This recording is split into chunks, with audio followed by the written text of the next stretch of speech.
I just want to start off real quick before we begin to say that Donnie clearly rushed me over here because like my face isn't ready. I'm not ready for this. Burn my tongue on that food. You could have just told me to start without y'all. I could have started the show without you. Considering your knack of ending shows before they begin, like we didn't want to make that happen.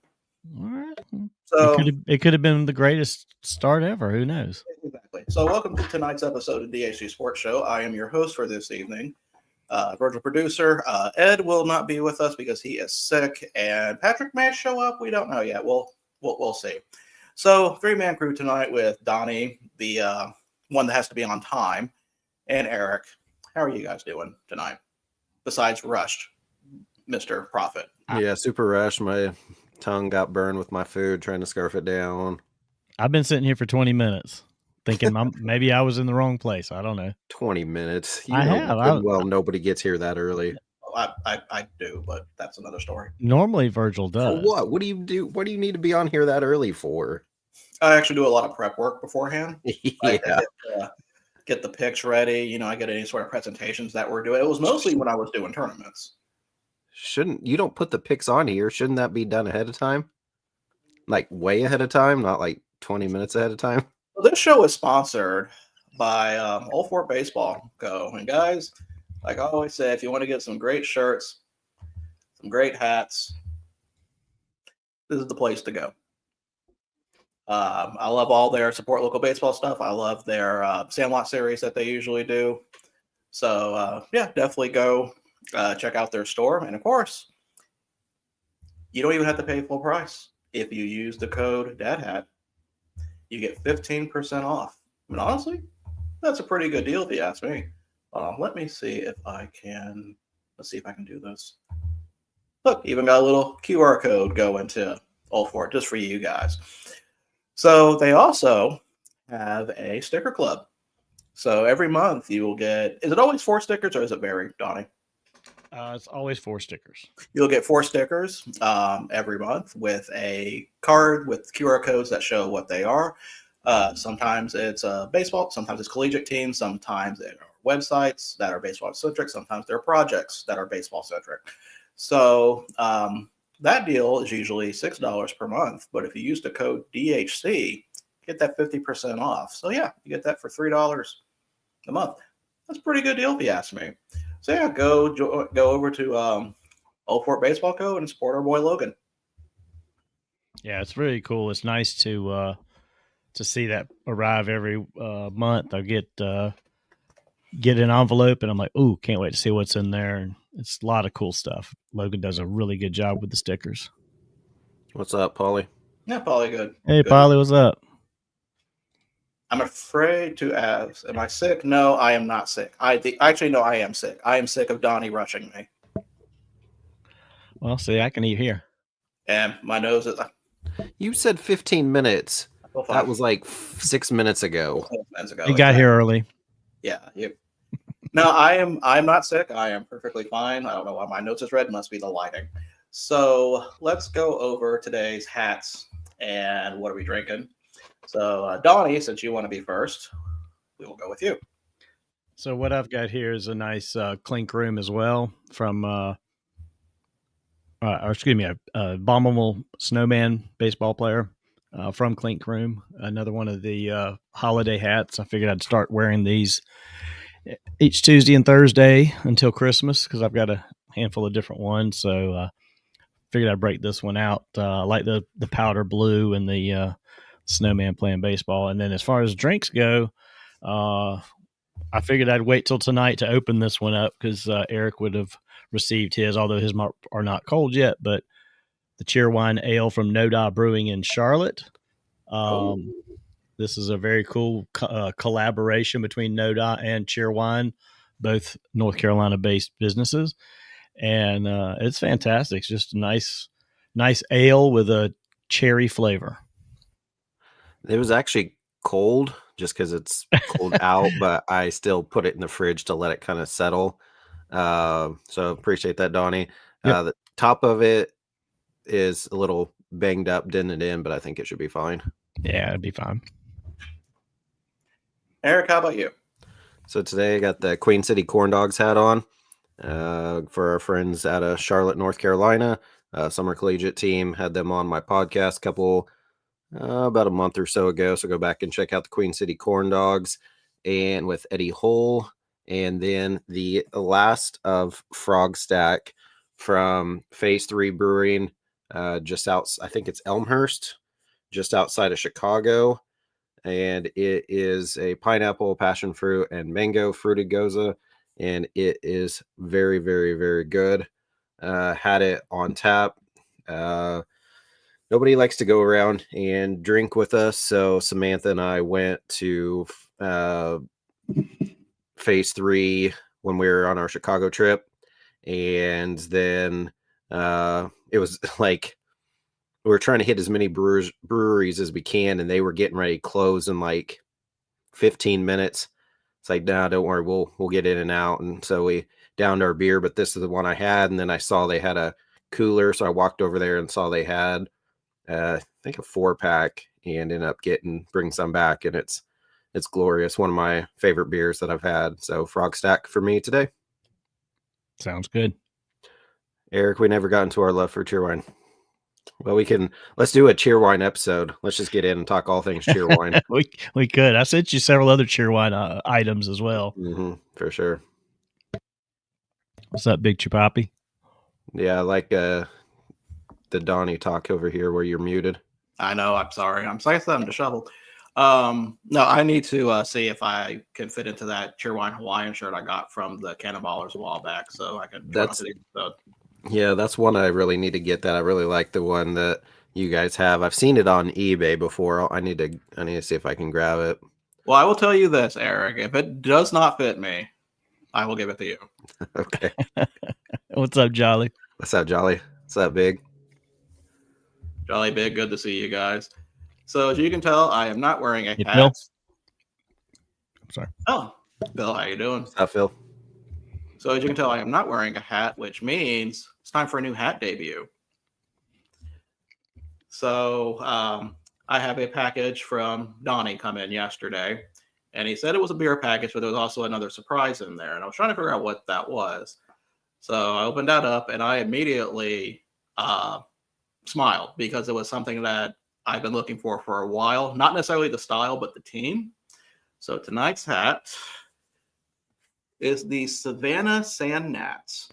Oh, wow. So one of the, Donnie, you could probably tell more information. I mean, I'll get the logo up for this. More information about why you were getting this hat here, but it is a black and white one. It's not the colors that I'm used to seeing from them, but I'm absolutely love this. This was definitely a surprise to see yesterday. So Savannah Sand Gnats, absolutely love this. Donnie, thank you very much. You're welcome. I have several, well, more than several, many eBay alerts for different logos, different teams, especially a lot of defunct teams when merchandise or anything that's actually put on eBay pops up. Savannah Sand Gnats is one that I've had for quite a while because the Columbia Fireflies came from Savannah, were the Sand Gnats, and rebranded here as the Fireflies. So I've been trying to find some of their standard hats. That's just they're all black. I think it's a BP hat, maybe. And the thing is, when I ordered that one, the pictures, it was advertised on eBay as a 7 1/8, which is my hat size. And the picture looked like 7 1/8. And it came in, and I put it on immediately, and my ears didn't touch the sides of the hat. So I was like, okay, this is not 7 1/8. I looked, it was 7 7/8. And the stitching went across the top of the 7. So I went back and looked. Did I totally miss that? And the whole ad said 7 1/8. The picture that showed the tag, it looked like 7 1/8 because of the way the fold of the stitch was right there on that sizing tag. So I was like, okay, well, this is never going to fit me. So I was like, this one's going to Virgil. So it's been sitting there waiting to get shipped to you for a while now. I do have that hat in a 3930, I think, or I think I found another one. It's the same black and white. I have to go find it because it came in after that one. I went back and found another one. Well, thank you for thinking of your big-headed friend. Absolutely.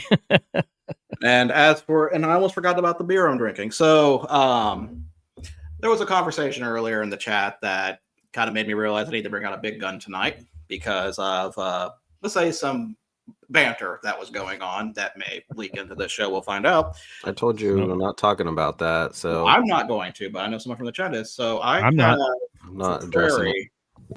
Banana Montana. This is a bourbon barrel aged imperial stout with toasted marshmallow flavor, banana foster flavor, and cinnamon. This is a 13.9, and this is from our good friends at Prairie. Prairie Artisan Ales or a different Prairie? Prairie Artisan Ales. Out of Oklahoma? Out of Krebs, Oklahoma. Wow. I can get a lot of their stuff here. It's pretty good. I'm glad they finally distributing a lot more here because usually it was just like their bombs and their Christmas bombs, which I enjoyed. Don't get me wrong, but they've gotten a lot more out here since.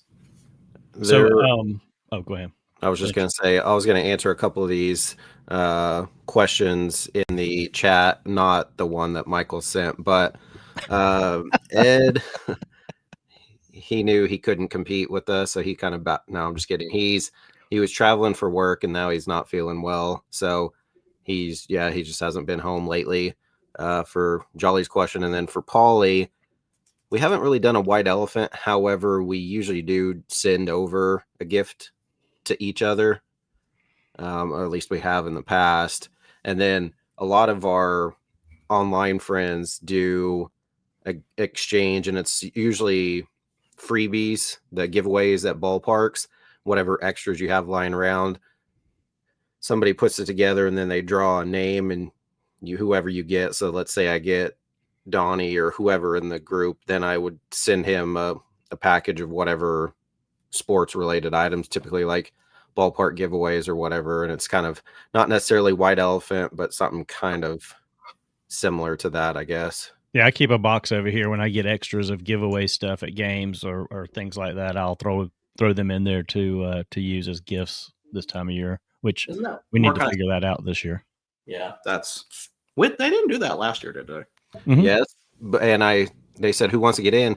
And I text them, and they gave me a reaction that said, oh yeah, I saw your message, and then just left me out. So yeah, if you tried signing up last year, they left you out. I don't remember who was setting it up, but I may take charge of this this year. You know who runs it. And Big Donnie, he has a comment there for you.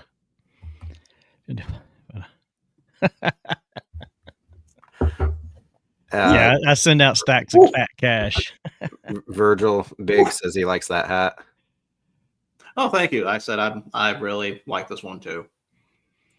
And looks like Phil's been to St. Nats game before. See, I had a chance to go to one, but they were gone before I really went to Savannah because I went to the Bananas first year when they were in town as a CPL team. And that and I know there were still some of the Sand Nats signage still up, so it wasn't completely gone yet. Well, yeah, it was because the Bananas started in 2016, and that was the first year of the Firefly. So 2015 would have been the last season they played there. Right. And then they came here. So, which I actually have a couple of old Sand Nats jerseys that I got from the Fireflies randomly randomly a few years ago. Were auctioning or not auctioning, just they put out there on their website stuff that they found in boxes and storage and everything. So she's still at work tonight. So okay. Yeah, I have to give her a fat stack of cash because she is working hard tonight. Still at the office. Hello to my favorite Wise. Same. But anyway, so I've got some Savannah Sand Nats jerseys and stuff that I've picked up along the way from the Fireflies. That's cool. What's up, Michael? I was also going to say real quick, I brought a second beer up here because I knew the small can wouldn't last very long with the length of time we go. So after I finish the Cheerwine, when I have this Chimp Imperial double IPA. Disgusting. That a friend of mine gave me from Whistle Hop Brewing up in the Asheville area around Asheville, North Carolina. And this is, I'm trying to find if there's even it's only 8%. So yeah, it's a double IPA, but it's only 8%. So kind of weak for a double. Yeah. I was This- thinking it was going to be more than that. This show is so crazy that Rhonda's going to crunch numbers incorrectly while listening to us trying to work. Yeah, hopefully she doesn't do that. Yeah, just like That was Jack- absolutely disgusting. No, IPAs are fantastic. 100%. Jay Green. See, that's another person that thinks IPAs are disgusting. Which they're correct. They are. I'm not. I'm just gonna stay out of that. See, that's the thing, Phil. Wife is at work and Donnie has 2 beers, coincidence. So I got chastised one time because somebody was home and came in here and they're like, why do you have 2 beer cans in here? I'm like, well, this show's like 6 hours long. I got to get through the entire length of the shows and one's plenty. So I was told I can't have 2 like Donnie did. I've had 2 with her sitting here, so she didn't have to be gone for me to have 2 beers. And Joe, I did recently pick up a hat from Augusta with the old logo, the green and purple Augusta Green Jacket logo, which I absolutely love that logo. That's a fantastic one that they should not have really ever gone away from, in my opinion. But I'm glad they keep bringing it back and have it in the store and stuff. So definitely get you one of those because that's a very cool logo. Donnie doesn't work. It's always 5 o'clock in Donnie's world, so he can just drink whenever. Yeah, right. I'm gonna try to. I got to work tomorrow. Yeah. What time though? 9 o'clock. I got to leave the house before 8 AM. o'clock. I got to be in Aiken. I'm doing a job for Gorell. I got to finish it up tomorrow. He's making you work? Yeah, he is. And he's paying me some stacked cash to do it too. Like didn't under, work. under the table? Like, do you have to fill out at 1099 for that stuff? No. He's got a big project, and it's actually going to be a pretty nice one. All right. So on the agenda for tonight, of course, we have our picks to make with college and NFL. But we're going to focus on college for a minute because, as it just came up again, another coach has decided or has said, I'm not interested in Penn State. So DeBoer has come out recently and said he is not interested, or he denies interest in the job. So it goes back to the question, who is going to go to Penn State? Apparently nobody. Because I can tell you right now, Billy Napier's not going to Penn State. He's going to James Madison. Mortenson's not going to Penn State. He's going to UAB, although I don't think Penn State really wanted him, but, Which I figured that was happening. Yeah, I think the lack of movement on that kind of told me that he was going to go there. So that was kind of my takeaway from that. But Well, one thing I heard today that was a possibility, and I don't know if this is out there yet or not, but there was talk that the current interim coach would remain through next season, and then they would look to hire a permanent coach next year. So that's actually an interesting subject to talk about because no, that's not happening. I think dude's like retired at this point. Big trying to stir it up too. The only place he's going to show up is like UCO or Langston. He ain't leaving the state. So you brought up the guy who wants to the interim that's already there.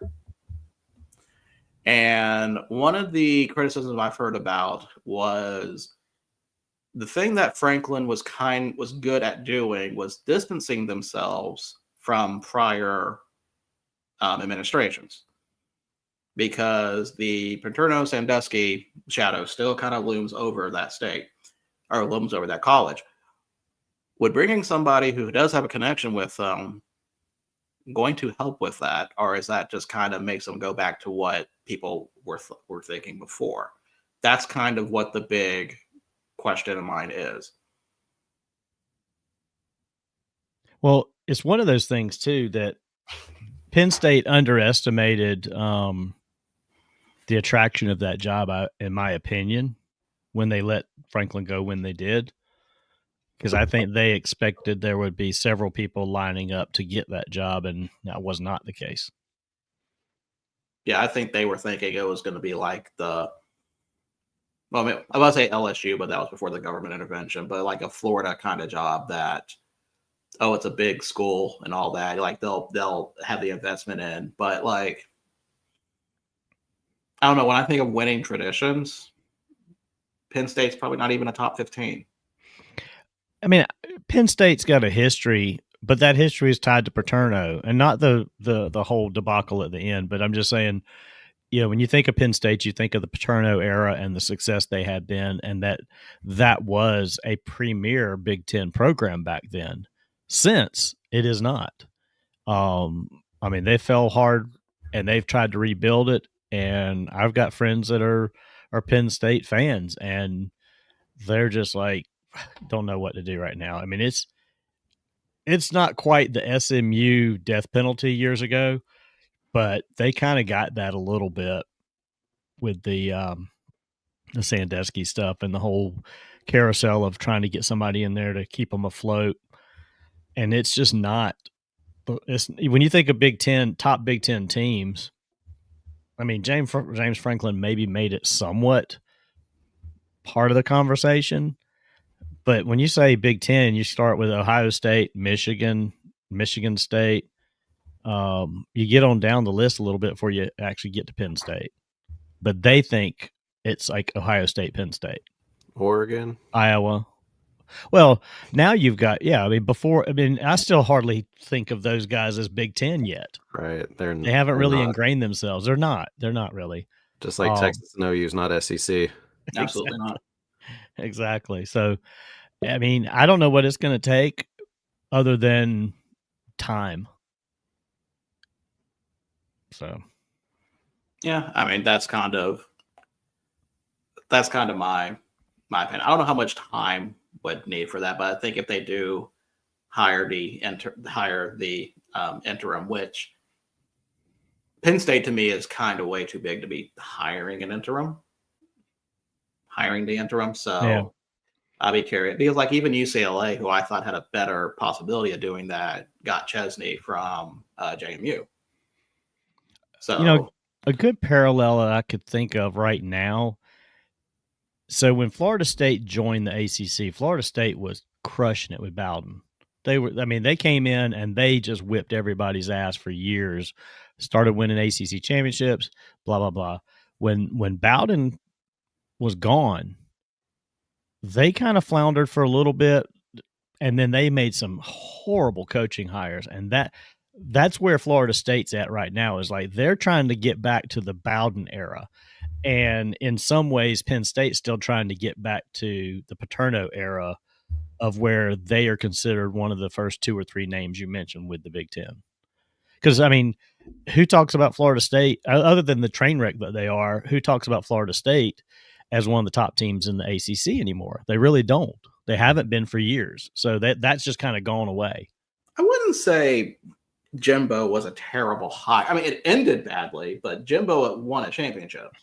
He did. And, I mean, so it's not a perfect comparison, but in some ways, Jimbo at Florida State, except for the championship, was very much like James Franklin at Penn State. It's like he made some success, but that program was not what it was with Bowden, with him running it. Yeah, that's true. Anybody with a decent football mind and a deep pocket for NIL is a big key to success, no matter where you're talking about. True for most schools. Texas still hasn't figured it out yet, though. As you can clearly see, they're not back. Yes, Billy Napier, the JMU. I'll be curious how that one goes. I think that'll be a good fit. With JMU having a chance to make the last spot, and obviously he wasn't very good at Florida, do you think that's not that great of a hire? I know JMU is not like a big name school, but I kind of look at it like this. Yes, he struggled at Florida, but he was great at Louisiana Lafayette, which is kind of what this level is. He's more suited for this level than he was Florida. Yes, thank you. He's more suited for this level. And also, Florida has such unrealistic expectations, in my opinion. Who doesn't sometimes? Well, I mean, they're kind of the Penn State of the SEC, SEC, in my opinion.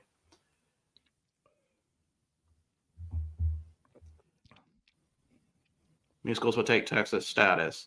A lot of schools would take Texas status, but also, I mean, maybe it's the Big 12 fan talking into me. Like, I know how many times Texas have had #1 recruiting classes and still outspends everybody else, and then still kind of, enjoy your 7-5 season.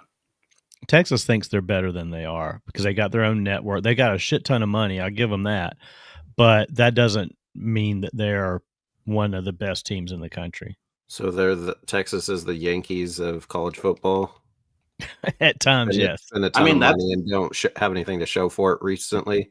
Yeah, you're not wrong on that. I think they also banned facial hair. Don't quote me on that. I could be wrong.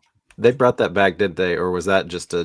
That was a joke. That's okay. That's what it was a good joke though, because I was like, I almost posted it. I'm like, no. Now that Devin Williams has gone to the Mets, they're like, oh, let's bring it back. And see, that was something that I would normally text you guys, but then I thought I looked into it. I'm like, I'm not doing that. I'm not falling for that one. If you sent that one, I would have thought that you would just sent that one as a joke, because I know I would have. When it comes to now, there's another hire we haven't talked about yet. This one I'm kind of excited to see what happens here. So Chris Kleiman has stepped down and retired from Kansas State, much to Eric's chagrin, and Colin Klein, probably the greatest quarterback in Kansas State history. Just not saying a lot. Which I'm not. I will not take Clydesdale slander on this show. Is now coaching Kansas State. So the question is, it hasn't been. Huh? That's not a thing yet. It's not a thing yet. No. Really? When they had it's not true. No, when they had the press conference with Gene Taylor yesterday, he said, "No, we don't have anything at this point." And he joked, "I don't even know if I have Klein's phone number anymore." So no, there's nothing set in stone. Now, more than likely will probably happen, but it's not. And obviously, A&M's going to do what they can do. But no, it's not something that's even remotely close to finalized at this point. Yeah, I thought it was. No, that's weird. I guess the report I saw was not true. Okay. So it's not finalized. So, oh well. No. Got excited for nothing then. But when it does happen, I will make sure to let you know. I'll probably find out before you. You probably will, as you do for everything else. That's just, because I live in the state, so I get different reporting than what you probably see nationally. Well, if he does not go there, who do you think would get? I joked. That's the second joke. That's the second Coach Klein from That's a good joke. That's a very good reference. I joked at work today with everybody. I said, Brian Kelly's available. And they just laughed at that. Man, that's bad. Wouldn't that be like Les Miles? He went to Kansas. Yeah, but I mean, do you remember how that went? Oh, yeah, I'm well aware. But he at least won a national championship at LSU, unlike Kelly.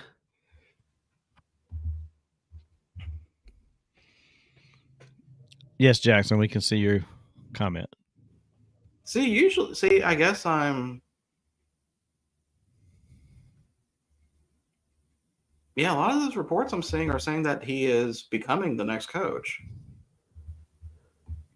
It's more than likely going to happen, but there's nothing that's been finalized at this point.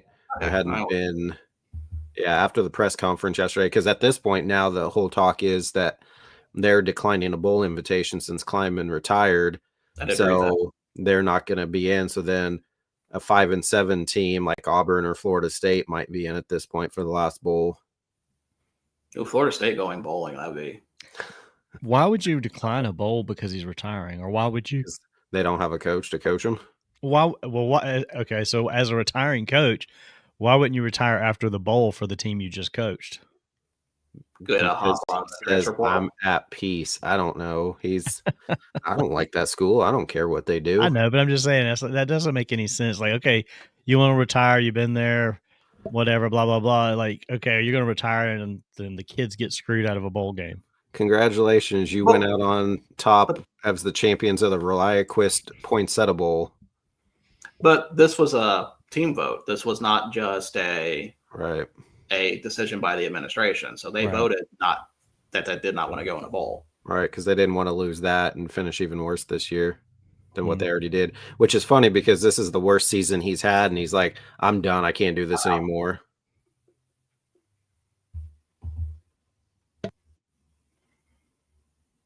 See, this is the on-the-ground analysis that we need. Thank you, Mr. McCutcheon.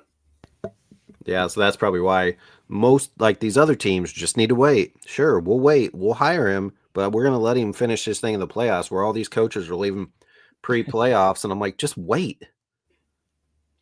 If you know that you want that coach, they're not going to hire someone else.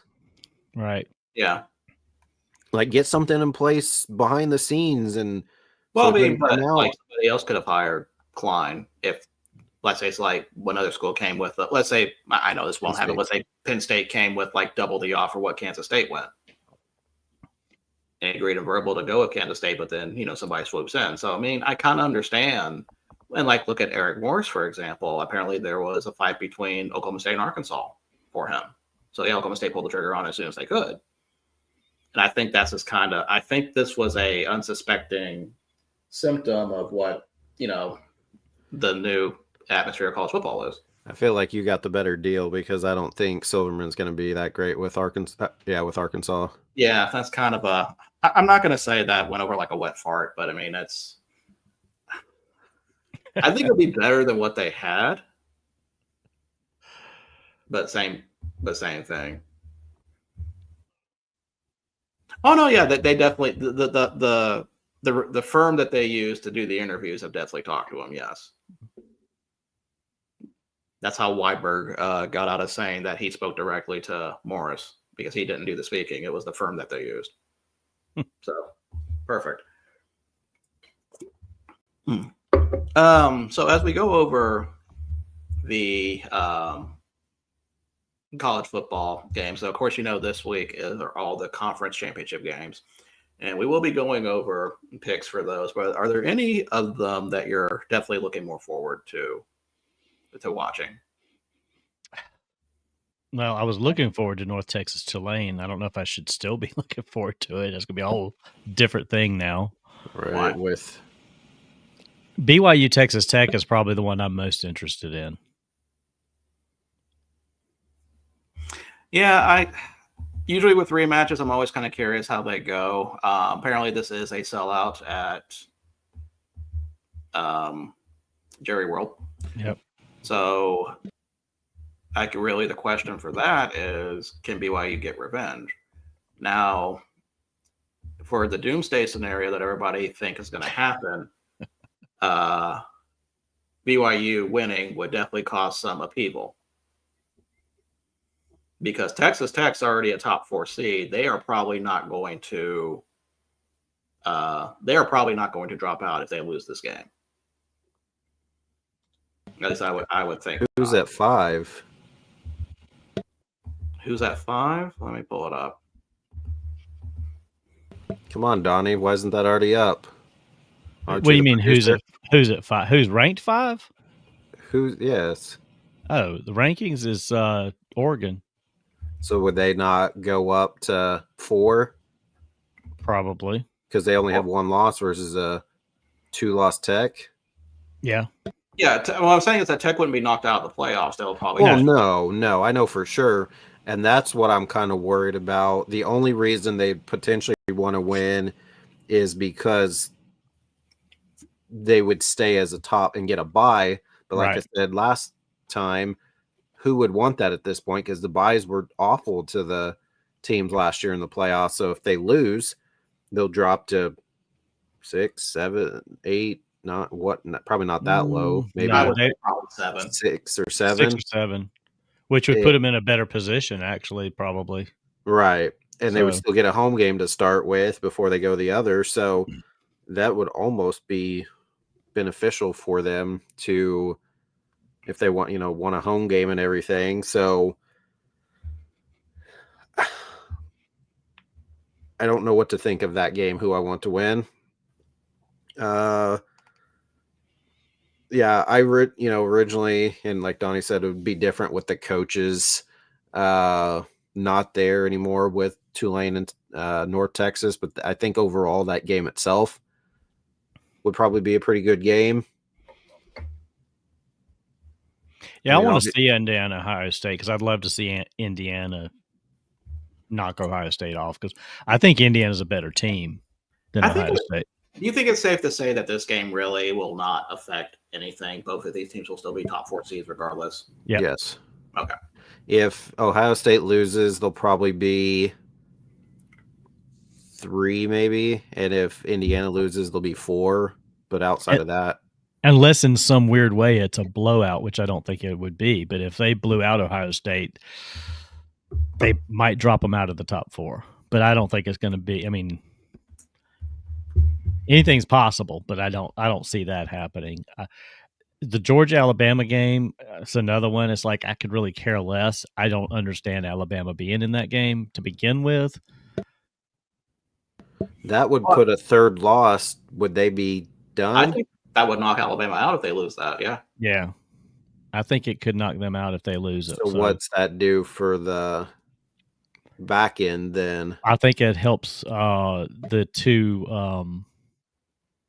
bubble group of 5s get in JMU, yeah, Tulane, JMU or the winner of North Texas, Tulane. Yeah. Well, both of those winners, if JMU wins and then the winner of the American, I think they said both would get in over if Duke wins, if Duke beats Virginia. That one's kind of intriguing. Not that it's going to be a good game, but to see if Duke actually wins. Yeah. I mean, that's one of those games. I think I even told you guys in our text. The only reason I want Virginia to win is because of Tony Elliott. But at the same time, I absolutely hate that Duke is in it and that the ACC totally has a screwed up system of them even being in it, that I would just assume no ACC team make the playoffs because of Duke winning. That would just serve the conference right. It would take it would be something I'd love. I'd hate it for Virginia and Tony and what he's done there at Virginia, but ACC's got to get their shit together and do something different here. That's ridiculous that Duke's in this game. You wouldn't see this in the Big 12, just saying. Well, we're the 5th of the top 5, or we're not even top 5th of the top. There's no 5 conferences anymore. So that's what pisses me off about the Pac-12 too.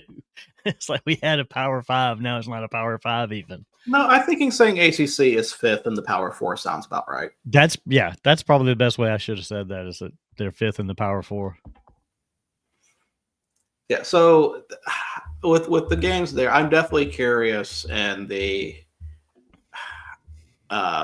Indiana, Ohio State for sure. I'm definitely going to be watching North Texas, Tulane, regardless, even though both coaches are gone and all that.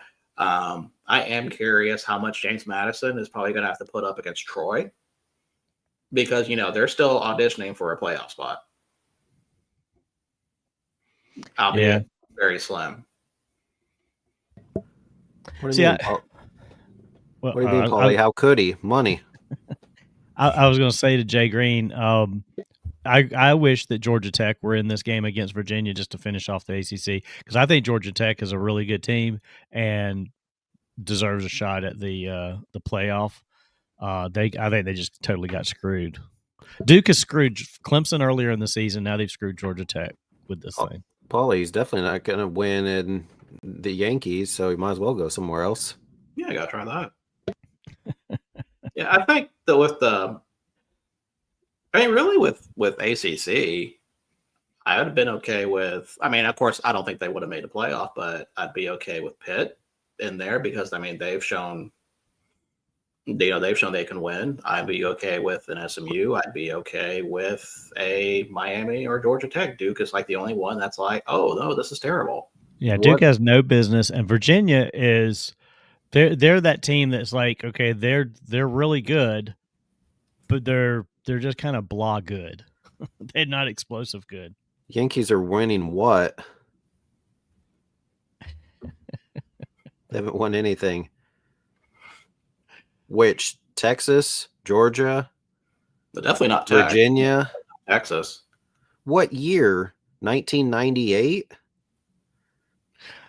Oh, I love Donnie, that Polly. I love that Polly's doing my dirty work. Polly's doing my dirty your work. kid, I don't even have Donnie. to say anything. Polly, they haven't even won a World Series since you've been alive. Yeah, we have. He was alive in 2009. What is he, 2? Maybe. Still. See, this is why I brought up the 13.9%. Is it just takes one little powder keg. See? Oh, look at there. See, I told you. You called it. I told you. I got Mr. Nostradamus over here, man. Oh man, that's a good one. Christmas tree party. What's a Christmas tree party, Lynn? It's a party with a Christmas tree. Yeah, consciousness when he was 2. E-driver says Georgia. I don't know about Georgia. Hey, no, he's Is saying he pulling Georgia. for Georgia? No, because when he was talking about Georgia Tech should have been in there. I see. Tech, he said Tech. And I said which Tech? I Georgia, gotcha. Virginia, Utah, Tennessee, Utah Tech, maybe. I mean, there were a few people that thought Utah Tech did get screwed out of the season. No, wait, that's Southern Utah. That joke doesn't work. Your Raiders got eliminated. They got eliminated in week 3. 1975. I moved to San Diego. They had a team there at one point. His Raiders were eliminated like years ago. They're still trying to get into it.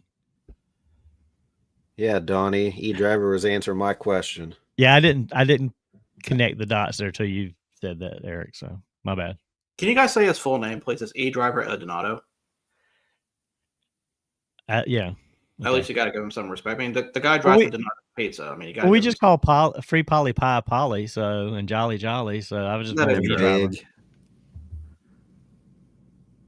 Why haven't they at this point, you think? Why hasn't Max gone anywhere? Because he's not helping, or they're not winning or doing anything in Vegas. So why wouldn't Crosby go? Does he cost too much? Does he not want to go anywhere else? Does he want to go? Yeah. I don't know if he wants to go, but he's kind of the only face of that team that they have right now. I agree with E-driver on that. I hate when they're like 2 inches out of the end zone, get tackled into the end zone, and they said, oh, his momentum, he's out down at the 1/3 line. That's what the Packers did to the Lions. They threw him into the end zone, and they're like, oh, no, his momentum, he was outside of the end zone, so that wasn't a safety. It was like he literally grabbed him and flung him into the end zone. Well, that one there, they showed that shot down the line. When his momentum going forward stopped, that ball was touching the white line, which counts as a touchdown, so it should count as a safety. The Packers are going way further than the Raiders are, that's for sure. Or whoever I don't know if you're just saying that about. I'm assuming you're talking, Jolly's talking about Raiders being his team. They're for sure going more further than they are. Oh, he's giving up on the Raiders. He's just taking the Packers down with him. Next year we'll be back to what? Playing in Vegas again? Yeah, so that's what Lynn's talking about is the Oviedo trade to for Pirates, and they traded Josh Nixon Garcia.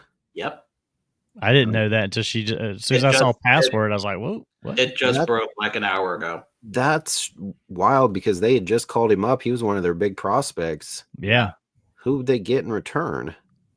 I saw him play at 2 different levels down through here. Right-hander Johan Oviedo. Oh.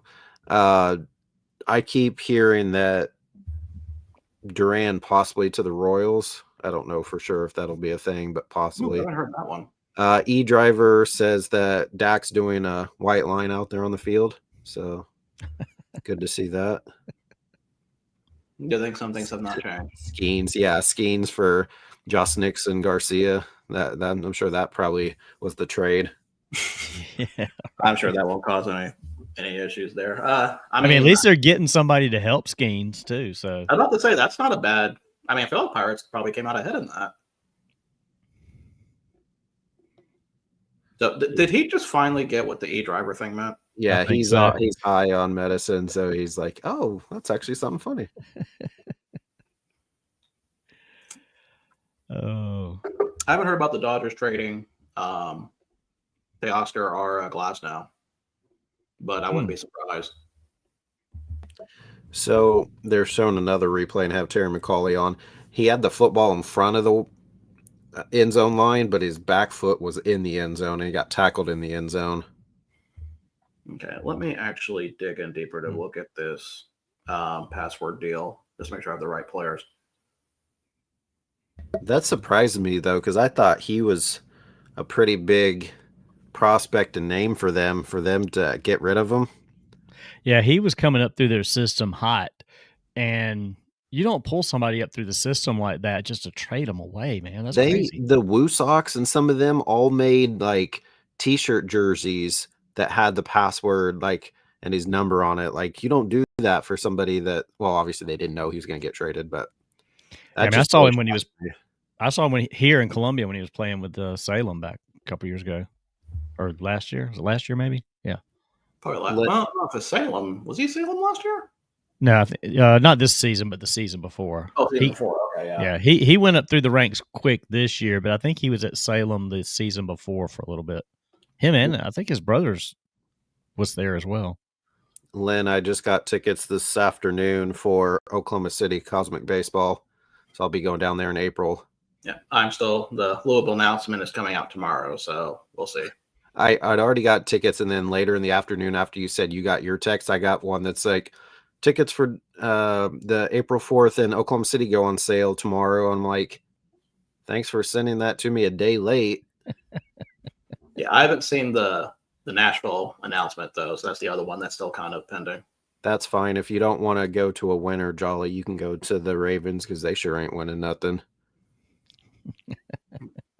Speaking of the Ravens, unless I misread this, they have a possible deal with Mark Andrews again. Yeah, they 5 year. Yeah, they did make him. Yeah, which baffles me because recently they've been using Isaiah Likely more as the possible replacement for Andrews. So I'm wondering. Likely, I don't know what the Ravens are doing. Likely hasn't been that great. He'll occasionally have a game where he'll catch like a touchdown, but he's not very consistent. Mm-hmm. And then if Patrick was here, he'd make some dumb joke about, well, Likely, I think that he'll be blah, blah, blah. Well, hasn't Andrews been hurt some this season already? He has. Yeah. So he has missed a few games already. Yes, big. Which is great because I live with a fan, so it's awesome. I enjoy it. He's glad his wife's team's out of the playoffs. She legit wants them to be bad for a couple seasons because she's ready for tickets to be cheap again. She's like, I don't care. I'll sit up at the very top, row in the stadium because they used to be cheap before they started winning. So we got tickets and could go at least a couple times a year. It's working for the Nashville Predators right now. So, Virgil, Joe wants you to be his date in Akron. Extra. Absolutely, I'll go up there. June 27th. My only time in Akron was actually a rain out for a Rubber Ducks game, so I never actually got to see a game in Akron yet, so may as well count this. Oh, never mind. I no longer like big. Have fun with your 1 week reign at the top of the NFC. You'll be done here. And you'll still make the playoffs, but you won't be first in the NFC after Sunday. Eric's choosing violence tonight. Well, are the Rams taking Big's the one that, yeah, Big's the one. You going after Jolly? You going after Big? Well, Jolly came after my team, and Big's all of a sudden throwing his team out there. Caleb Williams bringing to the promised land. What promised land do you think he's going to take you to? Because I can guarantee you it ain't the Super Bowl. Well, see, Patrick's not here, so he has to send his anger to somebody, and he has chosen the chat. One more thing in college I want to talk about, and Donnie, since I know how deep your pockets are, I definitely can make this happen. Yeah. Vanderbilt is looking to play another game, trying to find a pump. Sorry, don't mean to cut you off. No, Ed, E-Driver, did you not see who started it this morning? I was not the one. I was being bullied, and so I had to come back and defend my honor. So I was not the one that started it. I didn't wake up that way, but somebody in your group here that's in the top right corner was the one that started it all. So, okay. Anyway, sorry. I just Sorry to shared a cut you off. video to the group. Yeah. Anyway, Yeah. so sorry, Virgil, go ahead. I can't help how easily triggered you are. The victim card. Just go ahead and start this. Go ahead. Just Nope. Go on. Nope. Keep going. All right. So Vanderbilt, to try to save any sort of playoff hope that they think they have, tried to set up another game. Now, this is not out of the ordinary. This had happened before. But I guess with the logistics and everybody, they said they have found a few teams that were interested, but they could not financially and legislatively set it up. I don't buy the financially part. I don't buy the financially part either. I think it was a cop-out. But the logistics and stuff I could see. But surely they would have to have known that things were going to be crazy prior to the end of last weekend. Why weren't they planning it week and a half, 2 weeks ago? Also, you can only do it in Hawaii, right? Pretty much. No, not necessarily. Well, Hawaii's the most likely option. Well, there's a rule, because this came up on Dan Patrick late in the day. They found the rule. The rule is that if you schedule a game with Hawaii early in the season, you can add an extra game to your schedule, because everybody plays 12 games regular season right now. And you can't schedule a 13th game unless Hawaii is one of your opponents, and then you can schedule an extra game. So they were just like, well, why doesn't everybody schedule Hawaii if they want to try to have an extra game? Well, most people don't want the extra game unless they have to have it. But it's too late in the season to decide you need it and then to try to go to Hawaii. Hawaii plays 3 times in 3 days against teams that are trying to get in. Well, I think the joke after this was discussed earlier on that show was that if there's teams that are just now finding this out today, you're going to see Hawaii playing a lot of big-time teams early in the season next year. Make a series out of it for Hawaii. I mean, this is a good marketing. If I'm Hawaii, I would absolutely own that rule right there. I'd be scheduling Alabama and all these other teams to come out there early in the season and collect some money from them. I was going to say, instead of you going there and they have a payday for you coming to there, they come out there, but you still get their money. Yeah. So. And then they made bowl this year with, is it Timmy Chang? Timmy Chang.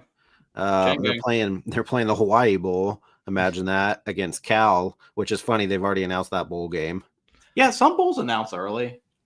And that's one of, I think because like when Army Navy ends, I'm sure they're going to announce theirs early. Yeah. Well, Cal's so far down the list of the ACC tie-ins or whatever, they're like, well, let's just get Cal. They're not going anywhere else. And that's obviously a lot easier and closer flight for them to get out there. Oh, yeah. It's a logistic plus for Cal to play a bowl in Hawaii. Like, if you're a Cal fan, your season's as shitty as it's been, except for the fact that you ruined the ACC by beating SMU the last week of the season. Now you get to go to Hawaii for a bowl game. Hell yeah, take that. I haven't seen a game there, but I did see their stadium, so it's right there, obviously by the baseball stadium. So when I was there 3 years ago, or almost 4 years ago now, I saw the football stadium. So that'd be cool to see a football game there. I agree. Hawaii produces big Samoan linebackers, and then they transfer to Utah afterwards. So let's talk about college again for a minute, because this bothers the crap out of me every time I see this happen. So there was a report today, or a few days ago, that Alabama is dropping USF in place of Chattanooga, and there's another team there. And of course, you have the talking heads going, see, this is what's going to happen now when Ohio State has to play Texas and they lose because of Texas. Not because they lost to Florida, it's because, Ohio State lost. That's what kept them out. Well, didn't they just reschedule it for much later? They did, but they didn't cancel it, but they moved it. They didn't cancel it, but it got rescheduled. But it's still the whole dropping a game that would be watchable for a team that's like in the low. Like, we're scheduling these FCS games because as always, we all know, FCS teams playing at SEC is a brand new thing and has not been around for years and years, as long as I remember. Right. It's a brand new thing that the playoffs have caused. The more I see people talking about it, the more I kind of am starting to think, do people really like college football anymore? I know Donnie doesn't. He proclaimed as much. Because I'm getting see, tired. I see these takes of people that are saying like the group of five shouldn't be in the playoff, and I'm like, that's what sports is to me. See if the underdog can take out the overwhelming favorite, and I don't understand that. The thing that gets me, and the reason my comment today was what it was. I'm tired of the committee. I'm tired of the because there's no transparency with it. If it was a thing where you could see them week in and week out actually discussing it in an open forum, then that would be different. But I mean, it starts with the coaches poll, which is a joke to begin with too, because most of these coaches don't watch any games. They have a staffer fill it out, and all these teams are ranked where they're ranked just by happenstance. And then you have the committee start having the quote real poll, 2/3 of the way into the season. And they're obviously their goal is to create the best TV show they can create for the playoffs, because they don't want these, stuffy like last year. I mean, they screwed it up last year with the way they positioned the teams to begin with, but they don't want Ohio State playing some team that's just going to get crushed. It's like that. Nobody's going to care about that game. They want you to care about the games. And like I said, go back to the computers. Go back to the computers making the rankings. Go back to the computers setting all of this in place. And if you want to have a human element as a part of the 16 different computer rankings, that's fine, but not let it be the main thing. And then now that you've got 12 teams, and eventually you will have 16 teams, I guarantee in a couple of years it'll go to 16, you have a more accurate, less biased list of teams. You know how many people I've seen lately say, I miss the BCS? It's funny that nobody liked it then, and now that we've moved on, everybody wants it back. Nobody liked it then because it was only the top two teams. If we'd have had a 12-team playoff when they were doing the BCS, everybody would have loved it, and we would be there now. I disagree. There are still a lot of people that hated the computer portion of it because it said it took the people out of the rankings, because it was about, if AP poll and coaches poll, it diminished them, so the people don't have a voice. It's all handled by a computer. Because that came up when Nebraska played Miami after Nebraska got shellacked by Colorado back in 2000. But if we want people that don't know what they're doing talking, we'll just have Michael out there. I mean, I don't want people. I mean, people have biases. People suck. Exactly. Yeah, I agree. I think if you're going to have, I mean, the AP has always been, in my opinion, it's been better, for better or worse, than the coaches poll, because the coaches poll is just a joke. I don't even know why they have a coaches poll. These coaches do not watch other teams. They're focused on their own team. That's the stupidest thing in the world. The AP has its own issues, but it's a better system because you have the writers that are supposedly involved. I would have a poll that includes all these freaking analysts you see on TV, on all these sports shows, on ESPN, all the networks. Have something where they're part of that too, because if you're going to have people do it, let them be a part of it in some way. But I think you need to add the computer part back to it as well to balance out the biases that are in the human element. We don't want these people like Ari Wasserman out there giving us their votes either. So no, we don't want that. No. So I used to be a big proponent of conference championships. Now I kind of see the point in not needing them because other levels don't have it. Yeah, I mean, it was for money to begin with. This is the thing. Now it's kind of like a love-hate relationship with the conference championships, because some teams need the conference championship to win it, to get in it. And some are like, we don't need this because we don't need to lose it to get out of it. So, Mike and Terry said the same thing. Yeah. oh yeah, they're absolutely. I've always thought there's no reason to have any polls until you're 4 or 5 weeks into the season. See, absolutely agree, Phil. Is he thinking that having the computers out there that South Carolina is actually going to get in then? Well, it'll say USC, but it'll be like they don't know which one. They can't delineate between the two. Not necessarily, Joe. No. Just because they win doesn't mean they're guaranteed to get in, because they would have a lower ranking than JMU, Tulane, or North Texas. So it's not completely guaranteed. Now, if JMU and like Tulane loses, for instance, then yeah, they could get in, but it's possible that they may not even make it in, even if they win the ACC. If they win, they'd have to then be given a ranking, and that ranking would not be very high. It would be barely into the top 25. I don't think there's a scenario where they get in. I don't think there is. I think if they get in, the biggest thing is if they win, they keep the ACC as a conference out of it, in my opinion. And when you've got 4 teams ranked in the top 20, and only one of them is playing in a championship, and the other 3 are there, and you have nobody representing you in the playoff, that's a mess right there. And I know E-Driver loves some chaos. Well, he's going to get it if Duke wins. So in some leagues, in some conferences, yes, they do feel like playing games to the playoff, like maybe the Big 12, for example. But still, you can have situations where, like look at the Big 10. Both those teams are going to be in the playoffs. There's not really a play-in aspect to that. Yeah.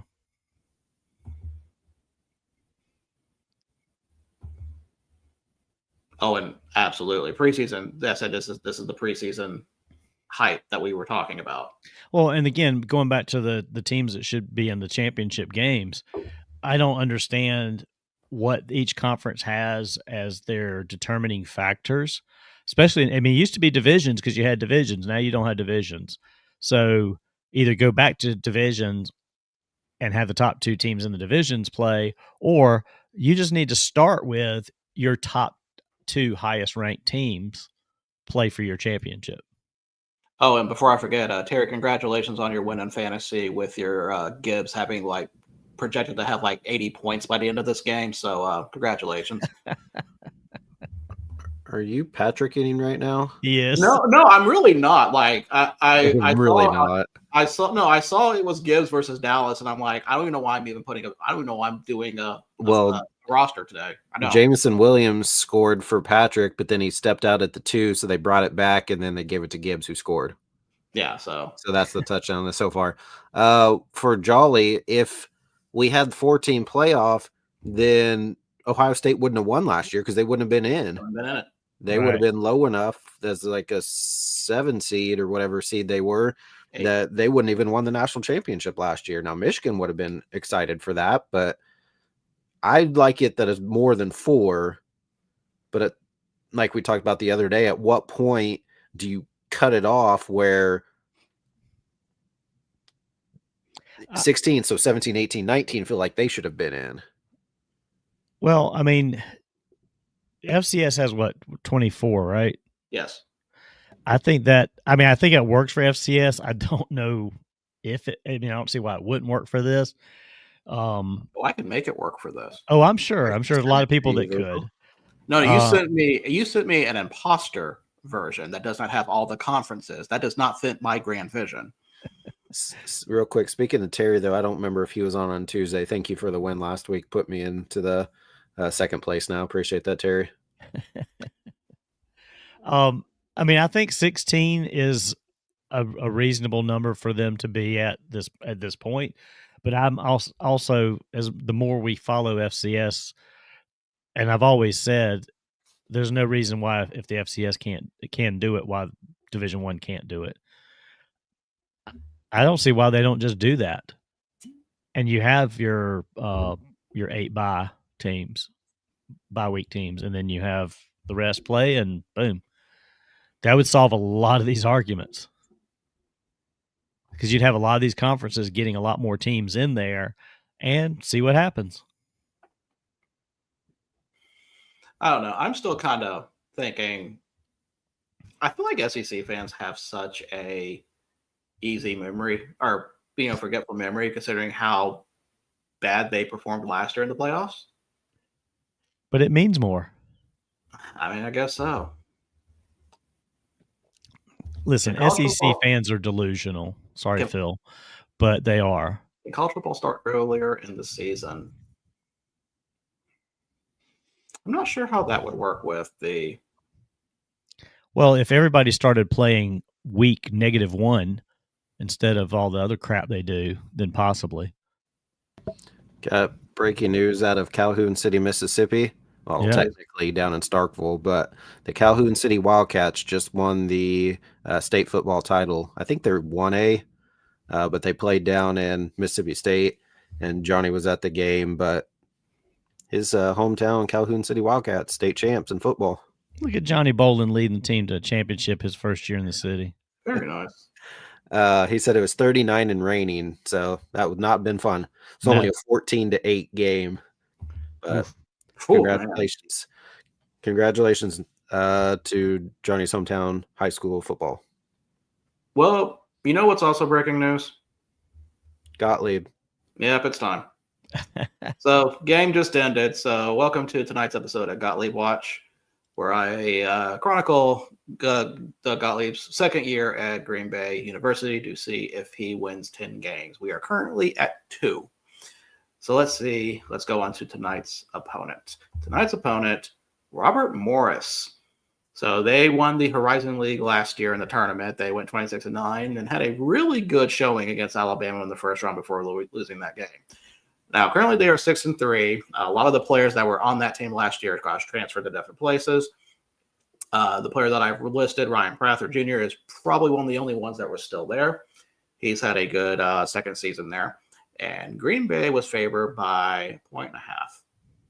So, my question to you guys, did Green Bay win this game? Now, just to make this a little more enticing, I will say that the winner of this game took the lead at a 3-point shot with 2 seconds left. Ooh. I'll say Green Bay won. No, Robert Morris won. Well, the answer is Robert Morris. Robert Morris, very good back and forth game. Robert Morris pulls it out 80-78. So Doug Gottlieb did not win his Horizon League opener, but I got to admit, this is definitely an improved team compared to last year. Oh, yeah, they're a hell of a lot more competitive. Yeah. So, hell, sadly, they've even won the games they're supposed to win this year, and now last year they weren't even doing that. well, they won their 2 Division III and NIAA games. That's what I meant. Them beating Iona, though, was a surprise. I was not True. expecting that in the Paradise Jam. That's true. So, next game we have, over the weekend, they'll be playing Wright State, Wrong University, the Raiders. The wrong WSU. The reason why I go with that is because I was at a Dayton Dragons game waiting by the front of the gate before it was open, and one of the season ticket holders was asked me if I knew about the colleges, and I said I knew about Dayton, but I didn't know there's another one. He said it's called Wright State, but we always call it Wright State, Wrong University, and that's always stuck with me. That's a good one. So that's it for a quick Gottlieb watch. So guys, I think it's time. Let's go ahead and make some picks. Let's do it. So Patrick is not here, and I'm wondering if Ed is still in his medical coma or not. We'll see. So we've got a lot of college games. We got some NFL games, and of course we got Eric's favorite FCS games to do. Why are you rolling your eyes? It's FCS playoffs. It's a big deal. It's not. Watch some. No, definitely won't be doing that. No, because if he watches some, He'll fall in love with it. He's going to fall in love with it. Nope. And then He he's will. going to want to do the show, and then we're going to have to rename the show because it can't work if he's on it. I will be in Kansas City on Saturday, so I will not be watching. Okay. I think there's a Division II game like outside Kansas City. Maybe you can go see that. KU's playing Missouri in basketball. Is that at why you're going? T-Mobile. Is that why I'm going? No. Is it why I might possibly go to the game? Not sure yet, but no, that's not where I'm going. We're going to Okay. see Trans-Siberian Orchestra. Ooh, nice. It'll be my 16th year in a row. Didn't realize. Wow. Wow, that's an impressive streak. Thank you. If they I've came, never seen it, so that's if they came, 16 ahead of me. Have you? Well, I don't know if you like a rock opera. I've wanted to see it for years. I've just never gone to see it. It's been here in Columbia a lot of times. The West crew, so they have an East and West crew, so they both travel, and so they can do multiple shows in the same day, but there's two different bands. The West crew, one of the singers has been there, and this is her 16th year, so we basically started together. She started with the band, I've been going, but we had an old Coliseum that I went to the very last year of that Coliseum, and then we got the new arena that opened in 2010. I saw them almost every year, but then a few different times they didn't come to Wichita. So one year I went to Tulsa, and like the last 3 years I've gone up to Kansas City to see them. And so this year they're not coming to Wichita. So it's been the last couple of years they haven't come here. I don't know if it's ticket sales or how they decide where they're going, but they pretty much go to Kansas City every year. So we're going up to see them in KC again on Saturday. oh, they're going to be in Birmingham next week. They're so good. Yeah, they never come to Huntsville, so it's like out of sight, out of mind. Now I see Mannheim Steamroller come through here. See, they But- come here as well. I haven't seen them. My mom likes them, but I haven't seen them before. Yeah, I got to see them one time, so I was happy for that. I'm checking to see if they're going to be Donnie. They're going to be in Greenville. Yeah, I had seen I see them come to South Carolina In all the Charlotte. time. Yeah, in Charlotte. I think they play Charlotte pretty regular.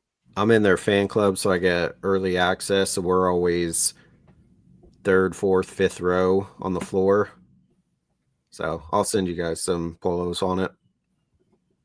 It'll be Okay. really loud though so make sure you're not somewhere where because it's gonna be super loud. Lots of fireworks. I did not have Trans-Siberian Orchestra groupie on my bingo card for Eric. Really? Yeah. And the cool thing is they are meeting fans again for the first time since 2019. So we used to go in every year and they'd have a table, which would suck because we'd have to sit there and wait for like an hour for them to change and shower, whatever else, come out. But then you get to meet them all. And all the drummers would always have their guitar picks in a pile, and you could just take a guitar pick. So I have a ton of guitar picks with TSO on it and everything. And yep. So I'm a huge TSO groupie going for the 16th year in a row. Why did drummers have guitar picks? Sorry, guitarists. My bad. Okay. My bad. All Sorry. right. Guitarists. I was Because like, is that something crazy they're doing or what? No, So- Yeah, my bad. sometimes when you need to get like the really staccato sounds, you just take the picks and just like that. So yeah, I get Sorry, it. my Well, bad. It's But- funny because I went to see Cheap Trick a few years ago in Augusta, and that's a very small arena, the James Brown Arena, and went with a couple of buddies, and we were like fifth row center stage. It was ZZ Top before Dusty died, and Cheap Trick. And it was just so funny because Rick would walk over there and just he had like a shoebox full of guitar picks. He'd be playing, he'd flick some of them out there every once in a while, and then all of a sudden he'd just reach over there, grab a handful, and just like spray them across the crowd. I think I got like 8 guitar picks from him. I used to go, not as much anymore, but to a lot of country or rock concerts and be front row on the floor. And I got a ton of guitar picks, and I don't do it anymore, but back when they had physical tickets, I would get like a picture frame, put my concert ticket and then whatever guitar picks and tape them to that. And it had like a tri-frame. And so I do that for like 3 different, and I had those hanging up like in my living room for the longest time. So yeah, I got a ton of guitar picks when I used to do that, but we'll see. I don't know at this point if we're going to stay around long enough to meet them. Plus they have 2 shows. So I'm not sure if they're even going to meet people after the first show, which is the one we're going to. And then we're going to go to the Donnie neighborhood of Kansas City, all the rich houses, and see all the Christmas lights afterwards on Saturday night. And then staying the night, talked about briefly, not sure if we're going to go see Kansas and Missouri play at T-Mobile Arena. So the TSO's at T-Mobile Arena, or sorry, T-Mobile Center. T-Mobile Arena's in Vegas, T-Mobile Center, and then the basketball game's the next day at the same place. But then we have a botanical gardens here, and they have illuminations where it has thousands upon thousands of Christmas lights, and our work Christmas party Sunday night there. So we'll have that as well. We get to go to with the dinner and walk around to get to see all the lights there. That's pretty nice. There he is. Donnie is rich. Correct. Emphasis on is. I don't know who this Patrick is, but he doesn't know me.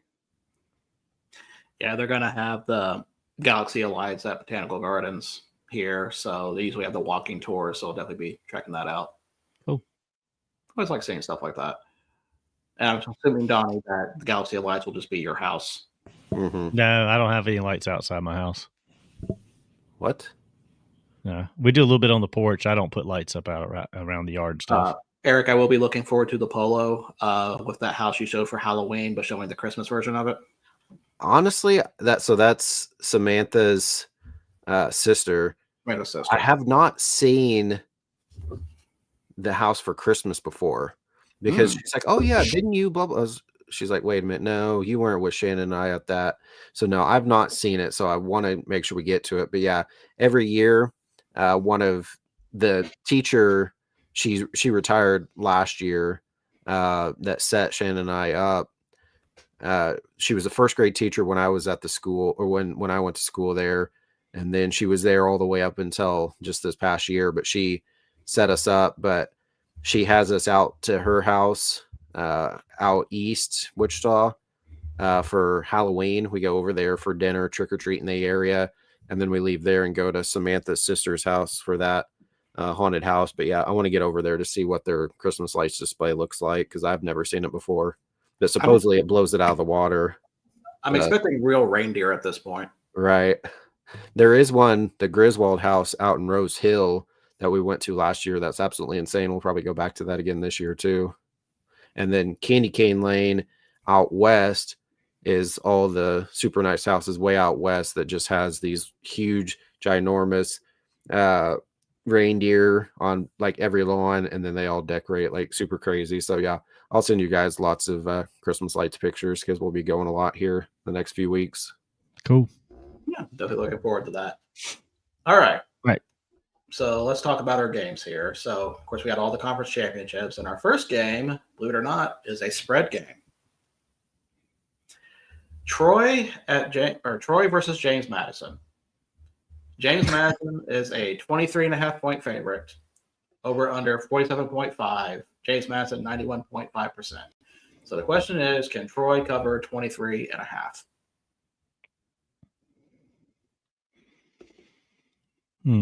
Yeah, we're going to get this one out right.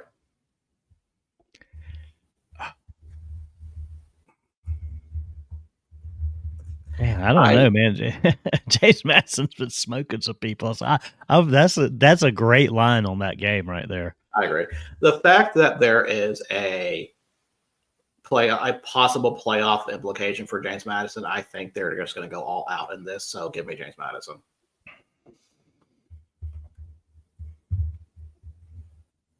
Yeah, I'm going to take James Madison to cover this too. They're going to be looking to just. They want to make a statement, and this will be the time to do it. And look out, Troy, because they're going to come smoke you. Okay. Eric? So I was thinking kind of the opposite just because they didn't have their coach. However, if they are playing to get in the playoff, I could see them trying to ratchet it up. So, yeah, go ahead and give me JMU as well. Okay. Ed has picked William Howard Taft. Nice. Good president. I don't know about the school. Next game, and Patrick, I did see Patrick's. The Fighting Billy Napiers will cover, yes.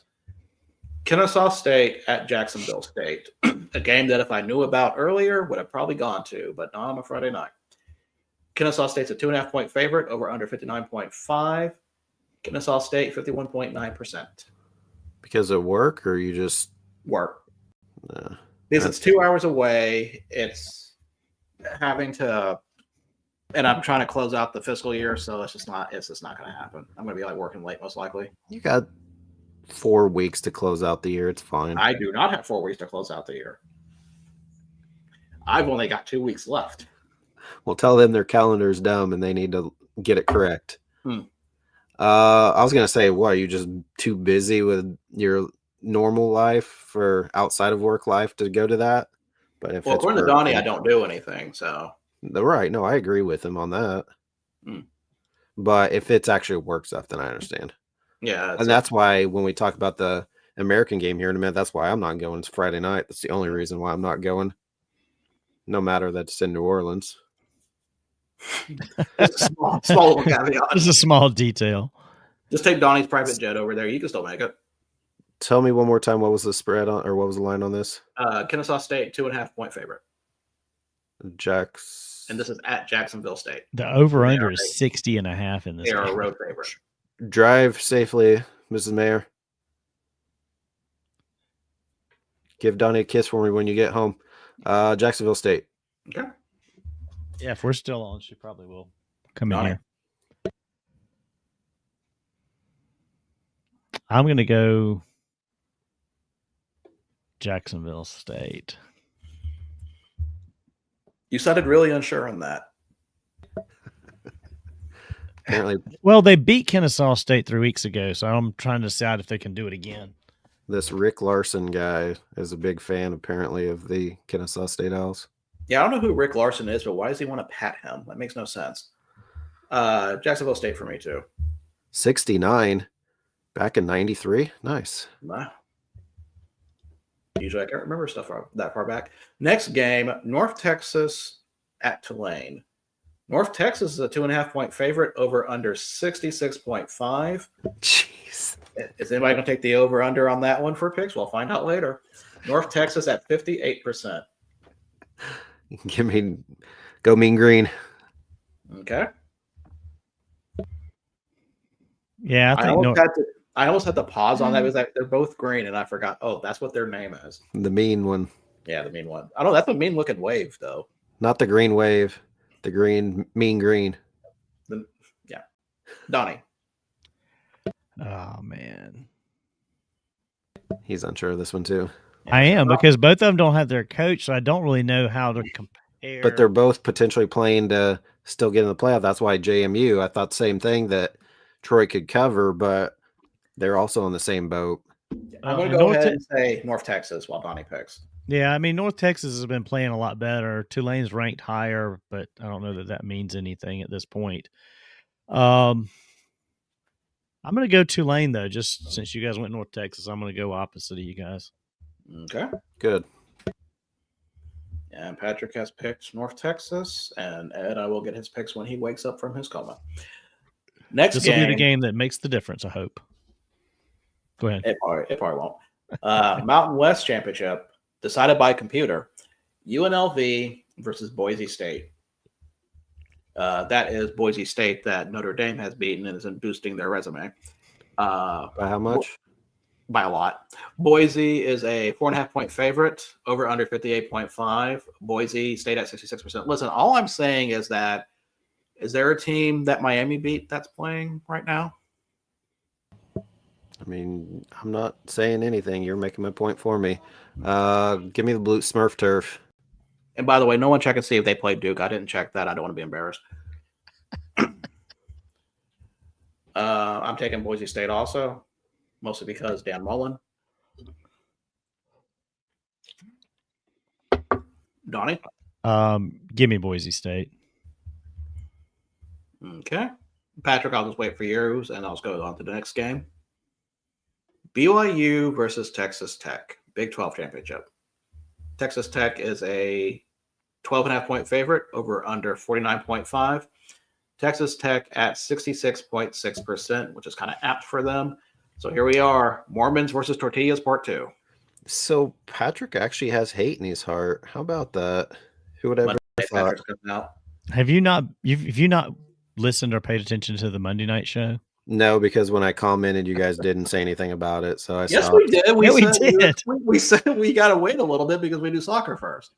Oh, I don't know. I just commented and then didn't watch. That Thanks. sounds on par for what I was expecting. Thank you for Yeah. that. I honestly, I know how the first game went. I'm surprised that it's still, even as a one-loss team, that they're still that big of an underdog at, what'd you say, 12 and a half? 12.5. Yeah. Is the line still 12.5? Don't need to change. Yeah, it's 12.5. Yeah. Okay. 49.5 Otherwise- over under. I hate this because Texas Tech is not going to lose either way in terms of if they actually do physically lose the game, they're still going to be home game, which I think would help them a lot, revenue, money wise, whatever, having a home game. They're still going to be in the playoff, obviously. They don't have to have a bye, which was not a good thing last year. But I could see if they did lose, that would get another Big 12 team in. And now I think BYU is going to play because Sataki decided to stay. And we were talking about the other day about Navy, and I couldn't remember. So it was their old coach was Ken Niamata Lolo. Bless you. Yes. That's who I was thinking of the other day when we are thinking Navy. But then obviously the dude with the big gray beard now. Yep. Go ahead and give me Tech. I think it'd be closer than last game, but I think they can still win it. Okay. Donnie? Yeah, I'm gonna go with Tech as well. I'd love to see BYU win, but they got held to 7 points 3 weeks ago, and I think it may be closer, as Eric said. But I just think Texas Tech's not doing the Big 12 or anybody else any favors. They're going to win this game, or going into it to win it. They're not looking to help an extra Big 12 team get in. Virgil, I'm not answering those questions. Can you answer Mr. Rick Larson? Yes. Notre Dame did beat Navy. Did they cover? Yeah, they did. They did cover, yes. Yeah, they won by 39. I'm gonna go BYU on this. They've got a lot more to play for. I think playing Texas Tech twice is going to give them. I think they're going to probably pull everything out of their hat for this game. So I'm gonna go BYU. Did Rick Larson's mom spank him earlier before he came on the show, or before he's commenting? He's so hateful. I hate their logo. Can't stand Dan Mullen. This dude's got hate in his heart today. Well, you better hope he doesn't come on here. If he says something bad about me, he would never. No, absolutely not. Not to your face. No. Next game is the MAC championship. Miami of Ohio at Western Michigan, or versus Western Michigan. Western Michigan's a 2.5-point favorite, over under 43.5. Western Michigan at 51%. It's a close one. CD, quit pointing at people and just run. It's like pointing at a dude to block somebody for him, and it's just standing there. Oh, good to know I'm actually not behind for once. On your fantasy football score or time? Oh, no, I'm way behind on that. I'm just talking about the game. Kish has 9 points out of Aubrey already tonight. I'm like, freaking kicker's getting him 9 points. Bro, beat him for me. Come on. I want to I'm trying, man. I was active tonight. I thought maybe he would go off a little bit, but they ain't doing shit with him right now. Ferguson fumbled, so you got that. Raw. Why would you play him coming off an injury? Well, he's got me 5 points already. It was either him or Williams for Miami. I was like, I'll go with Amon-Ra coming off the injury. I watched pregame for 2 hours, and every pregame show was showing him out there doing all kinds of drills. He's good to go. Well, obviously he's done nothing. Well, the offense has done nothing except run the ball, throw it. What do you expect? It's the Lions. I know. That's holding. Yep, that's a flag. Yeah. He's not around right now, Rick Larson, so I can't tell him that. Also, anybody want to teach him how to drive? I can do it. Okay. Well, you'll be in Wichita quite a bit next year, so Send him I'm here. going to teach him to. Uh,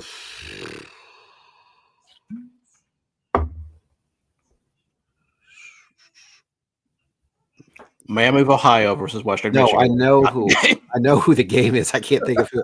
Give me Miami of Ohio. Okay. I know who the game was. I couldn't think of who I wanted to win it. I just wanted to make sure because I may have forgotten at one point. I had to go back and read it. Donnie. It's a close. I mean, It is. I mean, Miami of Ohio beat Western Michigan earlier in the year, so I think a little bit of revenge factor. But Western Michigan's been playing better down the stretch, so I'm gonna go Western Michigan. I'm also going with Western Michigan. of course you are. But, I mean, they've rattled off 4 wins since they lost to Miami of Ohio. So. what do you mean? Of course I am. Like what? Patrick, congratulate Virgil on his win this week. Hold on. Well, why is me picking Western Michigan? And of course you are. Just because I had a good time at Kalamazoo. Yeah. That's her. What By about, the way, this beer really good. But you finished it like 45 minutes ago. Oh no, there's still some in here. You chugged that. I didn't chug the whole thing. This double IPA is kicking. You got to space everything out. I didn't chug the whole thing.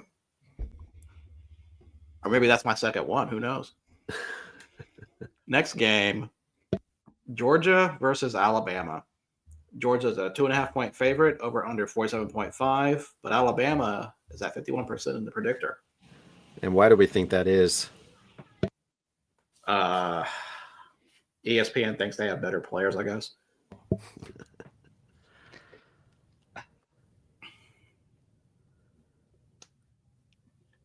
Give me Georgia. Okay. I just feel like I haven't heard a ton from them this year.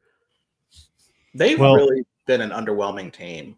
They're underwhelming. Yeah, they're underwhelming. They're not very good, but they've only lost once, right? Well, I mean, not underwhelming as like their win-loss record, but I mean, like a lot of their games have not been, in my opinion, like a lot of games have not been as blowouts as they usually have had. Like they really have not looked as impressive as some of the teams in the past, in my opinion. Did they play each other regular season? Yes, and Alabama won that one. Did they? Okay.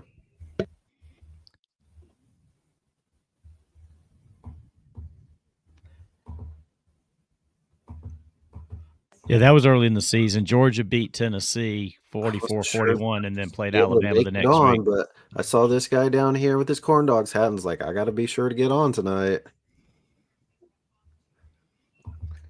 I love you, Eric Prophet. I know. So I love me too. I know you do. We know you do. Yeah. If there's ever a guarantee, I know that. Sure as Donnie's rich, I know you love yourself. And what about Virgil? Well, I mean, Virgil just picks whatever Donnie picks, so you know. Wow. May as well spit on my face while you're at it. Except Tulane. I had a friend earlier tell me I'm cocky. Is that true? Yes. Yes, indeed. How could you agree? Huh? How could you agree? Because it's the truth. Eric, Is that the only adjective they used? No, Eric, you're the most humblest person I know. Thank you. I appreciate So that. Virgil. well, let's see. Where do we Are you start just with trying to wrong? clean up what they called you? Okay. Oh, wait. What? Well, let's start with what's wrong with that. Most humblest. What's wrong with that? I didn't say it had to make sense. Well, I mean, I heard you say earlier, Virgil, you had to close out the physical year. So I did not say. I will kick you off the show if you say that again. Physical. your physical year. God. I told him he has. Well, I mean, 4 weeks technically left he for the- is. I said you still have 4 weeks for the physical Yeah, you year. still got 4 weeks for the physical year. Thank you. I'm glad you agree with me on something. Hey, give me Georgia. I think Georgia wants to knock Oh, Alabama we're out of doing the picks, playoffs. aren't we? Yeah, I agree as well. I think they 'cause- want revenge for losing to them earlier in the season. Too. and going back to And that it's in point, Atlanta. and going back to that point, do you guys agree? And Patrick, now that you're on here, do you agree that if Alabama loses their third loss, they would not make it in at this point? I agree. Yeah, so give me Georgia. Especially with the recent loss. Usually when a team loses like that, whether it's fair or not, they it's that recency bias on the committee's mind. But in this case, having 3 losses in Alabama's case, I think it's very hard to try to make a case for them to get in. If they do make a case, then the system's rigged. Even though it is a championship game, conference championship game. Yeah. Especially if they can't. Like, I think they'll get in if they beat Georgia twice. Didn't they move Alabama down a spot and Ole Miss up a spot? I think they moved them down a spot to make it easier to justify them being knocked out. They moved them up above Notre Dame, though. Does Clemson's donation give them a chance of getting in? Clemson's horrible this year. Y'all need to stop that. We're garbage. To use Eric's word. He's no, I say terrible, but you use garbage a lot today. Well, that's true. He said he doesn't like football anymore. Patrick said, yeah, he said I hate football. So that's not quite what I said, but I mean, I can football. Text. Did I miss a Dabo press conference or something? You were on the text chain. You saw what I typed. And they were blaming me, like E-Driver was blaming me like I was the one that started it all this morning. I don't think did he say you started it? Because you didn't start it. He alluded that he started it. Oh, yeah. Well, I innocently posted something and then you did start it. So innocently posted that something? Was not innocent with your little emojis. I was like, I don't know. Sounds reasonable to me. I showed you the response from, what is it? Jay Silly, Jay Money, Jay Driver. Juicy J. Juicy J, there you go. Wait, is that like Juicy J the rapper? Mm-hmm. Yeah, he makes valid points via college football. Yeah, you ought to see Ludacris's picks. They're just ludicrous. Georgia or Alabama? You know what? I'm going to go Alabama. Why not? I hope you're wrong. I probably will be, but I am picking. Go ahead. Sorry, my bad. No, I was just gonna say I probably will be, but Alabama has a number on Georgia for some reason. Like, they're one of the few teams that actually knows how to beat Georgia. So I'm taking a flyer on it. Okay, I am picking Alabama to win, but if Georgia wins, I'll just be here nothing but bitching and moaning from my coworkers about Alabama not making the tournament, and I don't know which one I would like more. Imagine that. You go with your hometown team, and he said, I'm going to go ahead and pick Alabama, and then when Georgia wins, he's going to change his spreadsheet there. I was waiting for that. Now, do you think I would have changed the spreadsheet by last 2 weeks after my abysmal showings? Mm-hmm. Yeah. And I didn't. It's called reverse psychology. See, he knows. Next game, Indiana versus Ohio State. Ohio State's a 4-point favorite, over under 47.5, but Indiana's at 51%. I'm going to go ahead and take Indiana on this. Put me down for Indiana as well. Same. Ohio State. Okay. And didn't Ed pick Michigan? Ed picked Michigan. That's exactly. I was about to say that. Okay. Yeah. Next game, the one that we will all be watching. It is nuts. So, Duke versus Virginia. Virginia is a 3.5-point favorite. Over under 57.5. Virginia at 56.3%. When is the game? It's the last game of this. Last 8 o'clock. Yeah, last game of the day, so 8 o'clock. Yeah, I probably won't be watching it. Yeah. Where's this game being played? Charlotte. So, Donnie, what are the traffic patterns between between like Raleigh and Charlotte, and like between is University of Virginia, where's that? Is that Charlottesville? Yeah, Virginia comes down 77. They don't go through Durham. Okay. Well, I'm just wondering, what are the traffic patterns like? I was wondering how that's going to impact like team performance, about what time they arrive and all that. So how many traffic circles do they have to go through? Yeah. Those are the dumbest inventions ever. The roundabouts. No, the roundabouts. Yes, that's the dumbest invention I've ever seen in my They're entire way life. better than an intersection. No, it's the dumbest Yes. thing ever. I hate them. Clearly, Go- someone's not been to Europe. Go to Aruba. No, I They don't have. even have a stop sign on the island of Aruba. Well, No, I have. Well, a lot of Yeah, us can't nice. fly over the roads to get to our destination, though, Donnie. To be fair. Give me No. Virginia. Donnie's got that. Donnie, do you have those contracts to lay like conduit for like the departments of transportation? Because that's exactly what you sound like when you say. I agree with you actually, but that's what you sound like when you say, "Oh, those are so much better than intersections." You sound like a Department of Transportation official. No, but as much as I'm driving around the state of South Carolina, especially on Yeah. a lot of back roads, they make it so much easier. There's one actually right here near my house that was the worst intersection in the freaking world. And now there's a roundabout. It's like it never gets backed up. It used to be 20 cars deep. Well, my only problem with that thing is I wish they get rid of that freaking toll. The toll. Yeah. Oh, here? I couldn't get onto that circle. I couldn't get onto that roundabout without paying. Then you wouldn't validate my parking. So Who has Brandon Aubrey? Kish. He just got kicked another field goal. Yeah, Another and he's 70 also got another Ferguson, 70 who yarder? just caught his third pass. Is it another 70 yarder? Golly. But Amon-Ra's catching some now too. So Yeah, why did There you freaking go. Amon-Ra have to play? because I needed him to play, I made a call. No. Yeah, I made a call. Uh, I said, Dan, you got to play him. Got to play him. Well, I now got to win the Jamison I got to get in the Jameson's not playoffs of gonna get any- DHC Sports Show. Jameson's not going to get any targets now thanks to freaking Amon-Ra. You're welcome. Oh, Mhm. I hear Mrs. Mayor. She just locked her Mhm. car. It went honk honk. So, Eric, UVA versus who? Virginia. It's officially gone off the rails, Virgil. Oh, it's been off the rails since like we started. You should have seen like the first like 5 minutes of the show Well- because Donnie was rushing both of us, and like Eric burned his mouth on food. I was completely disheveled. Like I looked like I just got home, and I did. Like, and Donnie didn't care. No, I sat here eating my pizza the first 15 minutes on the Listen, screen, He said which it'll be they here in could have 15 done. minutes, and it was 7 minutes.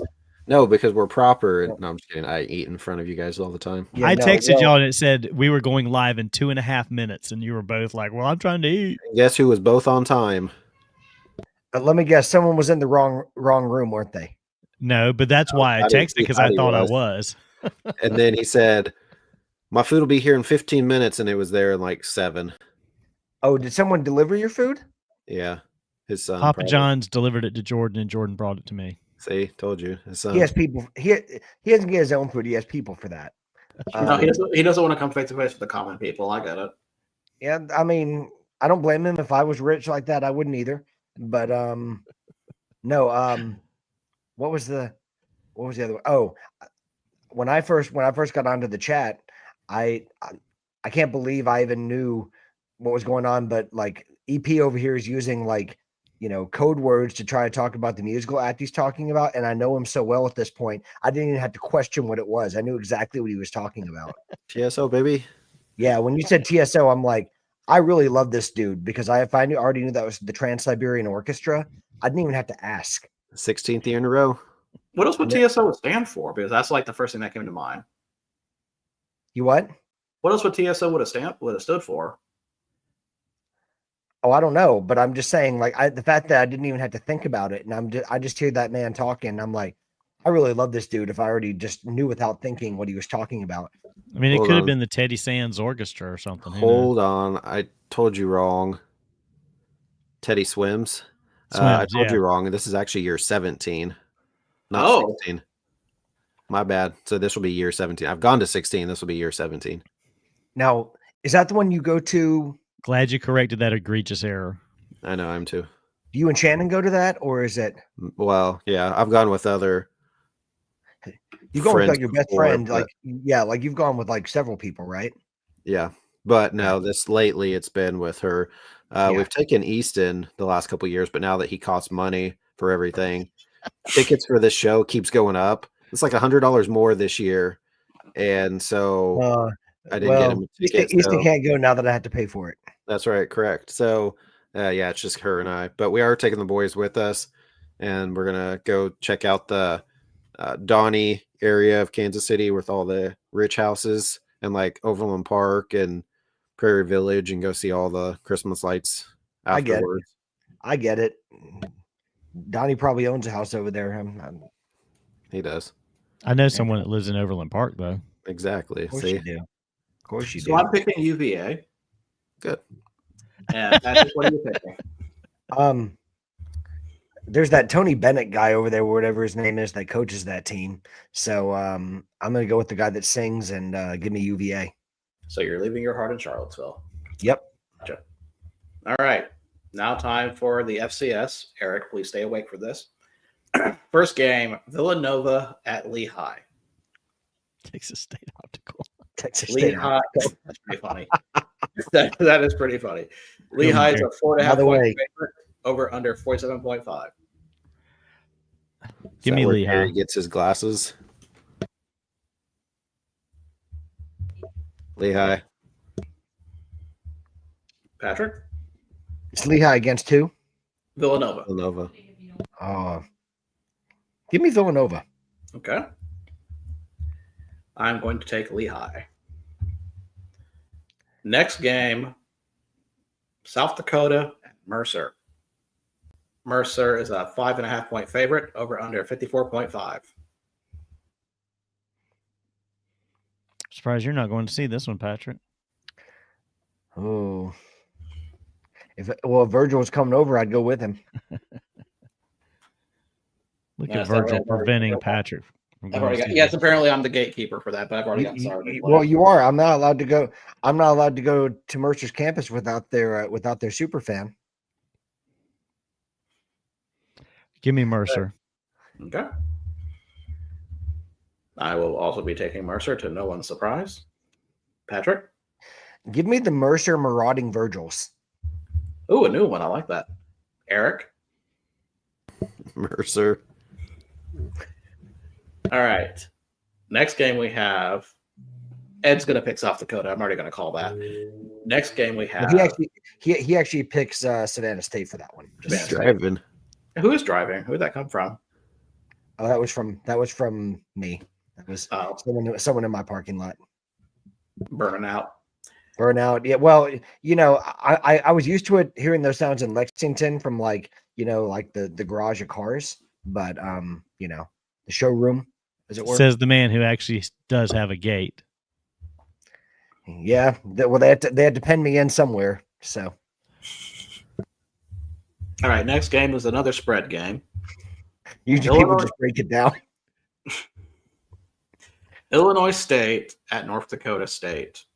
North Oh. Dakota State's a 23.5 point favorite, over under 52.5. What round are we in? This is second round. So basically, the top 8 seeds are playing their first game at home. And we're still doing spread games in the playoffs, and not the first round.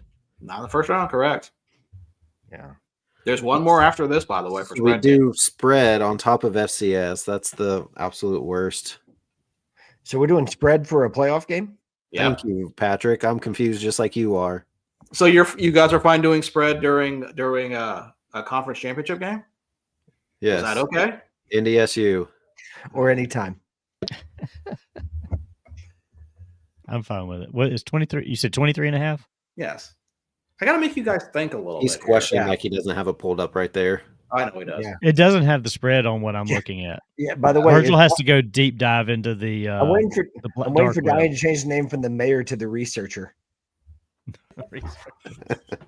Well, he's technically Scientist. backup producer while I'm doing hosting duties. so Yeah, he's hosting, so I'm backup But producing. he does it regardless of that. Well, that is also Eric, true. Eric Oh. actually does have a point. Paulie's so sad and has no clue where Ed's been the last month. Occasionally, I have to fact check you guys. So. Yeah. George, Yeah, you don't. That's not your job.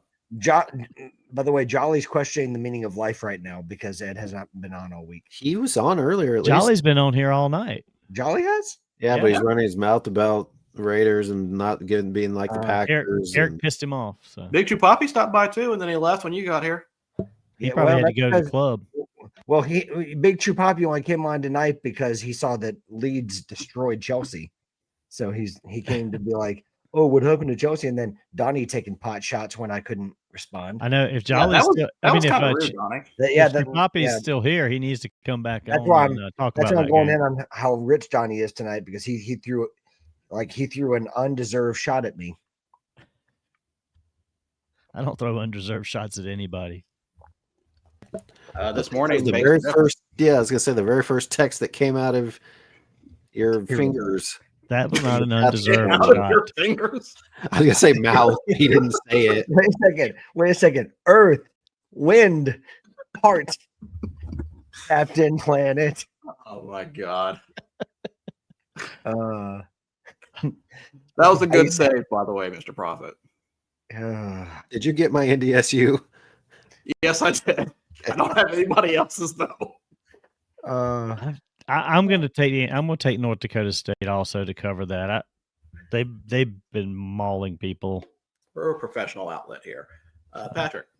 Yeah. And Virgil, I don't mean to steal your thunder with this because I'm sure you want to do this, but speaking of NDSU, shout out to their old coach on his retirement. Yes. Did Amon-Ra get a freaking touchdown? Whoa. Donnie, why are you happy about a coach? Sorry, that mistake. It's halftime, so no. No, I thought the Panthers had beat Virgil's Predators. Sorry. You're cheering about the Panthers trying to beat a lowly bottom of the basement Predators team? Yeah. Sorry. Patrick, continue what you were saying before Donnie rudely interrupted you. Well, he always does. But let's see. Speaking of North Dakota State, shout out to their former coach, who was until recently the coach of Kansas State. Is it Chris Kleiman? Did I say that right? Is it Kleiman? Kleiman. Hate to see a great coach like that leave, which I think is a little bit due. It seemed to be suggested by the AD that it was due to all this transfer portal stuff and everything else, because your Dabo Swinney's of the world that take advantage of it, use it. No, but Chris Kleiman obviously didn't seem to be a fan of all that, and you hate to see a good coach like that go, but absolutely wish him the best. You were It went the other way, Virgil.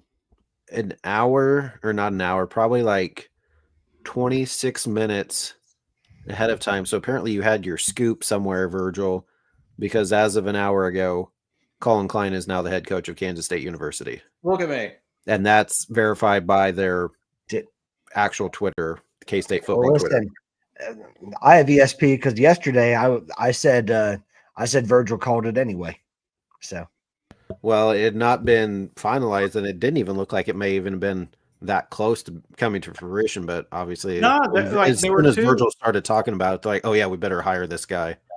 There were two local reports that I saw that said he was hired, and I was confused when you were talking about it because I was thinking, okay, maybe I'm misreading it. Virgil forgot he was on the dark web side of his internet. Yeah, he was like, did Adam Schulter report that? Yeah, they yes, heard. I went to the dark web for Kansas local news. Exactly. No, you were on there for other stuff, and you saw it pop up. So yes, of course. And they're like, oh wait, since it's being out there on the National Sports Show, the DHC Sports Show, we better go ahead and make it official. So Eric, you might know this because you would know it because I'm afraid to ask Virgil. Yeah, K-State sucks. Yeah, I was gonna say, is there a Kansas State message board where you can do reconnaissance? No idea. I don't like that school, so I couldn't tell you. Well, I didn't know who to ask, so I thought I would ask you. Man, if only I was texting somebody that went to K-State, that may be feeding me this information, but I don't know. Patrick, I don't know. Who do you pick? North Dakota State to cover. All right. I'm going North Dakota State too. I think Illinois State's a good team. I just don't see them trying to cover this one. Next game, this should be an interesting one. North Dakota at Tarleton State. Tarleton State's a 5.5 point favorite over under 58.5. Real quick, terms of the contract, 5 years, $4.3 million. 5 years. Yeah. Wait, 4.3? Yeah. They're paying him more than what Oklahoma State's Good paying Lord. Morris. Well, By the they way, apparently have higher thoughts on Colin Klein. Yeah. I still think that Oklahoma State made the best hire of this window window. I really do. The only thing I don't know is how Klein will be as a head coach. That's my Because biggest question. Morris at least had head coaching experience, Yeah. whereas Klein was just an offensive coordinator. Now, obviously, they were good, and he was, like you said, probably the best quarterback. Well, but they had Roberson, And that's Al why Roberson back in the day. that's why I kind of said But even then, I possibly. still think Klein was maybe a little Oh. bit better. But outside of that, I can make a case for Michael Bishop. I think, see, Yeah. Well, I just So, think what Oklahoma State can do with Eric Morris, especially if Drew Mestemaker, Manning Award finalist Drew Mestemaker, makes the jump. If he does indeed go to Oklahoma State, like if you watched Oklahoma State at all, you've seen that since Gundy left, their defense has been pretty darn good. But the problem is that when they get in the red zone, they can't do anything because their quarterback. I'm sorry, Eric, I'm stealing your line. He is terrible. I would Yeah. throw, and I've had this question before. Now that Boone Pickens is gone, where is the money going to come from? His estate? I'm sorry, I'm watching the Temptations right now. Temptation Island? No, Temptations, the band. They're on, Oh, they're on okay. TV. Halftime show. Well, apparently there are other donors that are not. There are actually a few donors that said they were willing to donate a lot if they fired Gundy. Look, Patrick's making donations. That's what it is. He's raising his hand. Oh, that's right. Am I doing it to me? No, you were correct, but I was correct. Yeah. you're just raising your hand. I'm not giving any money to that school. What you Because talking about? I would throw money at Mestemaker to get him to come over because I think he's better than anything you have right now. No, I completely agree with that. I think it's possible, but I'm like I said, Yeah. I'm not going into next year thinking he's going to be there. If he's there, fantastic. If he's not, he's not. You got to figure out something else though, because what you currently have is not worth anything. Oh no, You need to encourage the guy you have now to go into the transfer portal. You might as well just bring Alan Bowman back if that's the case. well, like I said, the jury's still out on Haney. I mean, we only have a half of a game on him. But even then, I still think Mestemaker is better than Haney. Right. So yeah, I mean, I'm not going to act like Mestemaker is not going to be there or is going to be there. I'm just going to wait and see. If he's there, then fantastic. Let's ride. But if he's not there, I'll be curious how the recruiting goes. And I'm not trying to suggest that Mestemaker is just an automatic because under normal circumstances, there's no way in the world Drew Mestemaker is going to Oklahoma State. But with the coach that you have and the relationship that he has, that makes a difference. Mm-hmm. Because he's going to be a sophomore? He's going to be a sophomore next year. Yes. So, I mean, he's building that relationship, and he had great numbers this year under that coach. I mean, I'd hitch my wagon to him, and because I know what kind of offense he has. I mean, I know it's not the same team, but he can bring in the crazy thing about this portal. All the good and bad that comes with it is that you can drastically make over your team to fit the system that you want to play. If Mestemaker doesn't go there and you need a transfer quarterback, you could potentially get Kenny Minchie because unfortunately I'm afraid he's going to leave, which sucks. But when you have a freshman that's your starting quarterback and is going to be there, the sophomore is not going to stay more than likely, unfortunately, as the backup. So Minchie has shown fine. He's played quite a bit in the blowout losses and he's good. He can run, but it sucks to see that he's probably going to go, but he doesn't have a whole lot of choice. Now, if it was a guy that he knew was going to be graduating, then he might stay, but I still think that Mestemaker needs to go there. At first, I thought you said former Texas Ranger baseball player Kevin Mench. No, I was that one. Mm-hmm. The guy that the guy that had, with all due respect, Virgil, the same size head that you do. That's hey, thanks to this head, I got this hat from it. So what is that hat that you're wearing? I'm trying to see. So the package that Donnie That's the Savannah Sandnats. the package that Donnie sent me yesterday had a Savannah Sandnats hat. That was a 7 7/8, and he got it. What was on he thinking it was a 7 1/8, and he's thinking, man, I know a big-headed person who would need this, and so I got it. Yeah, it was being sold as 7 1/8. The picture looked like 7 1/8 because of the way the stitching is on the sizing tag, and it came in. I'm like, that's not 7 1/8. Well,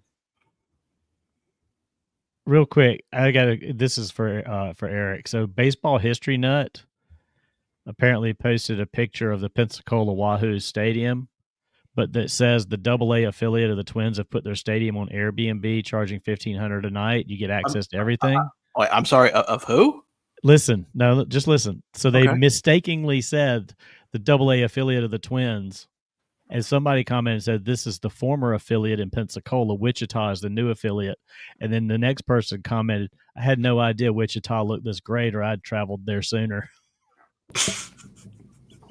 Hey, as evidenced on the Christmas show that'll come out, Average Holiday Spectacular, there was a ton of people that have been or will be coming to Wichita. So I actually got a kudos from 128, 175 saying that I was a big, did a good job of bringing a lot of people, with the tourism board here to Wichita. You can just say me. It's okay. You can go over there and show them, and maybe you'll get a sticker or something. And maybe one day, if you play your cards right, you'll get a sponsorship with Fly Wichita like Donnie has. I mean, Eric's responsible for tens of extra dollars of economy. That's right.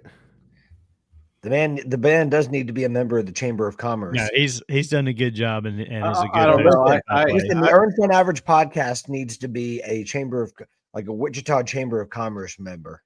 Listen, Yeah. I drank a lot at the pump house that day, so it's going to be definitely more than tens of dollars. Same here. I mean, again, in all honesty, it was a great experience, and Eric and Shannon were great hosts, and we had a fun time.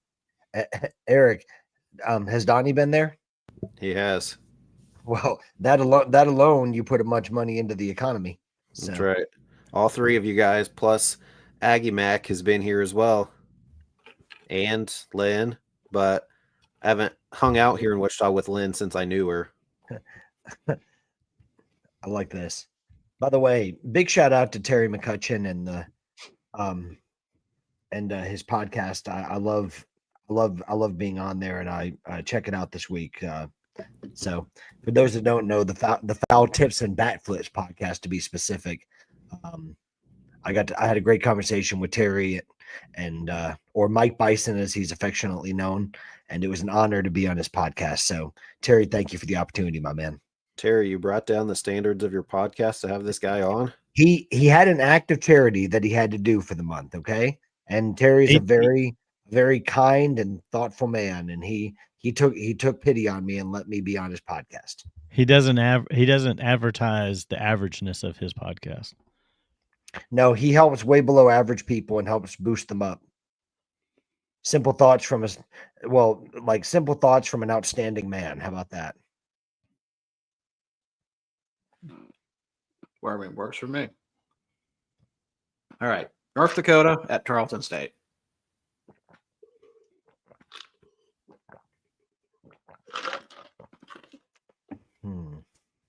Tarleton State for me. Good. You what? That sounded like a Coca-Cola commercial, like Mean Joe Green or something. It did. Glug glug glug glug glug. It's called Y'all Sweet Tea Strawberry Splash. Wait, should we try it again? Give me Tarleton State there. Okay. Eric? It's the ice rattle that does it. That's what makes it, yes. That's what makes it. North Dakota? North Dakota? Okay. This is pretty much the put up and shut up game for Tarleton State. I'm going to go with them. They have a lot to prove in this one. Next game is also a spread game. What? You said Tarleton State. Did he? Did I? Yes. Yeah, you you said did. Tarleton State. I heard you say that. Yes. You did. I think you were the first one to say You were the something. Then first we one got to off say on it. other I? topics. Yes. Oh, okay. I thought it was like my birthday, but whatever. No, you said. I heard you say Charlton. Do you want to pick Charleston State, or do you want to change? I do. I do want to pick Tarleton State. Yeah. Next game is also a spread game. Yale at Montana State. Oh my gosh. Montana State is a 28.5-point favorite. Over under 55.5. I wonder which way Donnie's going to go. Donnie, you have to pick outright. No, I'm joking. You don't need to do that. I can do that. It'd probably be easier to pick outright than the spread. Who'd you say was favored? Jackson State? Montana State. Montana State. Oh, wait a minute. I'm on the wrong game. Sorry. You skipped one. Terry. You Good skipped line, one. Terry. No, I didn't skip it. I'm bunching the playoff games together, and then we're going to go back to do the other game. All right, fine. I was scrolling down in order on ESPN, so I thought that was. I missed Gottlieb watch, didn't I? Doggone it. You did. You missed a good Gottlieb. Do you think he won? Huh? No. Do you think he? Okay. No. Okay. He lost if he's not playing a Division 5 team, no. He lost by 2 points to Robert Morris, and Robert Morris scored a 3 with 2 seconds left in the game. Robert Morris probably was smoking a cigarette and then like toasting their victory. All right, so Montana State's a 28.5-point favorite is what you said. Yes. I'll take Yale to cover that. Okay. Eric. Yale. Patrick. I take Yale to cover. Especially Give me 28. Give me Yale. 28 seems like a. Well, that seems like kind of a bummer letdown. Everybody went with Yale. Which means Harvard's going to win this one somehow. Well, I'm personally not a fan of Montana State this year, even though they're number 2 seed. I still think they're suspect in some areas. Next game, South Dakota State at Montana. Montana is a 1.5-point favorite over under 53.5, and this is a spread game. No, I'm joking. It's not. I mean, essentially, it would be. Yeah, but it is. It's Montana against who? SDSU. South Dakota State. Give me SDSU. Okay. For the upset. Nice. Patrick. I'm with Prophet on this one. Now that SDSU is a little healthier, like you had said, last week. They looked really good. They looked really good last week. So I'm gonna ride I'm gonna ride with the Jackrabbits. All right. Donnie. I'm gonna stick with the Grizz. Okay. I am going with South Dakota State. Next game. Abilene Christian at Stephen F. Austin. What have you got against Stephen Austin? Stephen F. Austin's a 4.5-point favorite over under 49.5. I get it, Donnie. I know. I must He- be. Yeah, I don't get it either, but I was just gonna say you prefer Stone Cold Steve Austin. Emphasis on the middle initial. Oh, okay. I get it now. Well, I thought that would be it, and I'm like, surely he didn't try to go there. I want to be like same thing with Patrick here. I want to see if Terry will let me down. Give me Abilene Christian.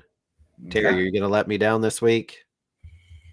Patrick's good at that, letting me down.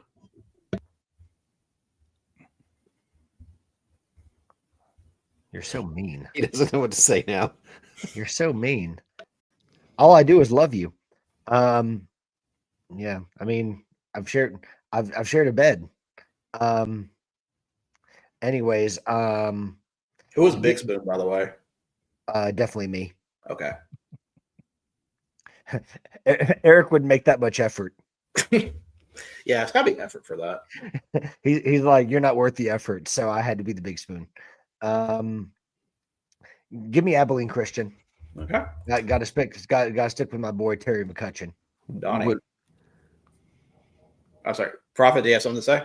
Well, Donnie, go ahead and pick. Yeah, you go ahead first. I was just gonna say when we were in my hotel, I had separate beds. When we were in his, he only had the single bed. But to be fair, I wasn't originally coming in that night before, but because of storms, I was like, I got to get out there. So I came in the middle of the night. So it wasn't your fault. I opened my door. And your heart. Well, that was already open. Sorry, Terry. I'm going to go Stephen F. Austin on this one. Ooh, Terry, he doesn't like you. Initially, when the brackets came out, I said Abilene Christian was going to be one of the sleepers in this playoffs, and I'm still going to follow with that. Oh, is Terry anti-Abilene?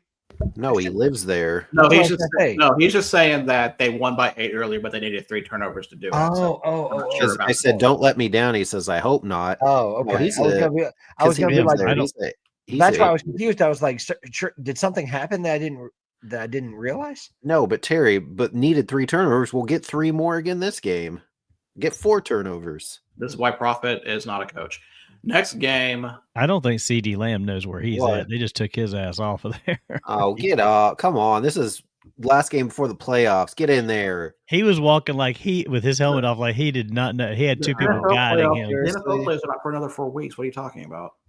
I need CD Fantasy Lamb to know what playoffs he's start doing. next week. I'm And very I well have him- aware of that, but he And I doesn't have him in 2 leagues, and if he's out for me, I'm gonna lose first round as the Well, one. just seed. just get a waiver person that gives you like 40 points the next week. There's literally none of them. We have 27 people in our league. Well, that's bad news for me because now George Pickens is gonna ball out this second half. No, Dallas isn't doing shit this game. He's not going to fall out. Okay. Yes. Last game of the playoffs. Rhode Island against the Cowards of UC Davis. UC Davis is a 5.5 point favorite. Over under 57.5. Yes. What? Yes. How the hell are they a favorite? Because they're at home and they're the higher seed. And Rhode Island's kind of iffy. Hmm. Virgil. Do I pick Cowards? That's up to you. This is America, Patrick. You can pick wherever you want. Well, in my America, Cowards don't win. So even though I'll probably regret this, give me Rhode Island. Okay. Listen, I gotta stick with my mantra, okay? Even though I'm gonna finish last this week. Oh, hey, George Pickens scored. I knew No, he he would. didn't. No, I thought he did, but that was This Did is you do that to fun. torture me? Wasn't it enough that you whooped my butt last week? Well, listen, I'm about to lose like by 100 to McCutcheon because That's a fumble. Are they saying it's recovered by Detroit? Well, they first said no, it's recovered by Dallas in the end zone, but they marked it down. But I don't know why they marked it down. Wait a minute. Did George Pickens? Oh, fumble? the ball was Oh, touch. that's The ball was touching the turf while he was. I don't know. He was standing up. Did George Pickens fumble? Yeah, But it was recovered by Dallas. But Oh, that- no, it went in the end zone. So yeah. But they're saying it's not a fumble. They're saying the ball was down because he reached down and was engaged in contact and touched the ground with the ball. Virgil, I'm gonna need you to go back to Gottlieb watch. What did I just send you? What is your coach doing? Oh my What is God. your coach doing? Why did they not show this on the game? Hold please. Okay, yeah, okay. I gotta find that real quick. Donnie, Patrick, or no, you already picked Patrick. Donnie, Eric, Rhode Island at Cowards. UC Davis? It's a plus. UC Davis. Of course, you pick UC Davis.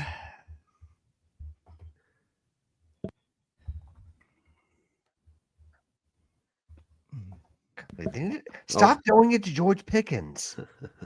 Also, it's funny. Yesterday in the press conference, Gene Taylor, the AD at K-State, when they were asking if Colin Klein was going to be the new coach, he goes, I don't even know if I still have his number, let alone. And then he just tweeted out after they announced it on their Twitter page, he just tweeted out, I finally found his number, and then had a laughing emoji.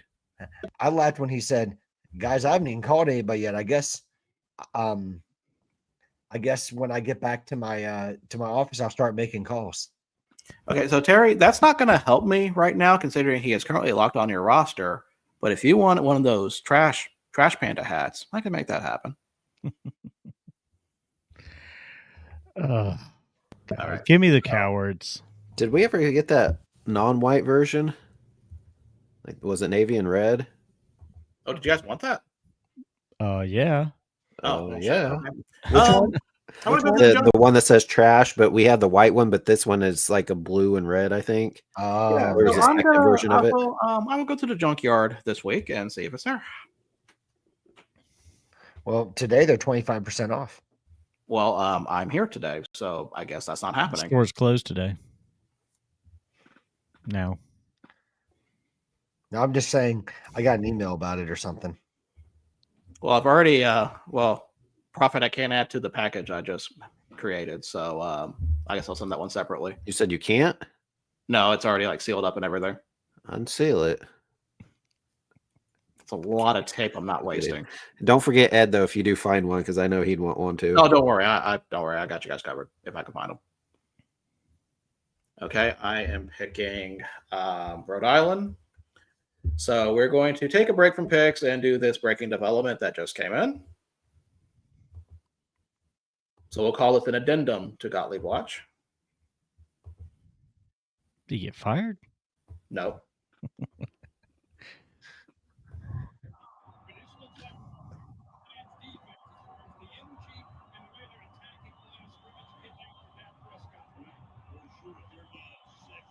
Oh yeah, he mad. Kind of a weak throw, if you ask me. That's not quite Bob Knight-esque, is it? That's not really a Bob Knight throw.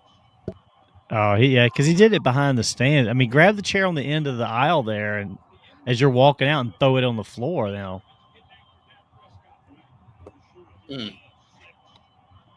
yeah. you know See, what? he had a better opportunity right there to walk off and grab that last chair on that row, and just turn around and fling it on the floor as he walked out. But you know what? I gotta give him props because at least that looks like he cares. True. All right. So one more FCS game. This is not a playoff game, but it is for the SWAC championship. Prairie View A&M at Jackson State. Jackson State's a 7.5-point favorite. Over under 53.5. I'll take Jackson State. Okay. Eric. Same. Jackson Okay. State. Patrick. We got to make the SWAC game interesting. Give me Prairie View A&M. All right. I am going with Prairie View A&M. Mostly because I don't really like Jackson State as much. Not as much as Alabama State, but I was just about to say Jackson State's like Alabama State to a lesser degree. Yeah, they're not at that level of Alabama State, but No, I they're like not. Prairie View more. They're not. Plus, they're purple. All right, now to go on to the NFL games. And of course, any analysis you guys want to throw into these, feel free to add. First game we have Seahawks at Falcons. Seahawks are a 7-point favorite over under 44.5. Seahawks are 61.6% in the predictor. Oh yeah, Lynn, Prairie View used to be like the bottom of the SWAC, and they've really turned it around the past few years. It's really good to see.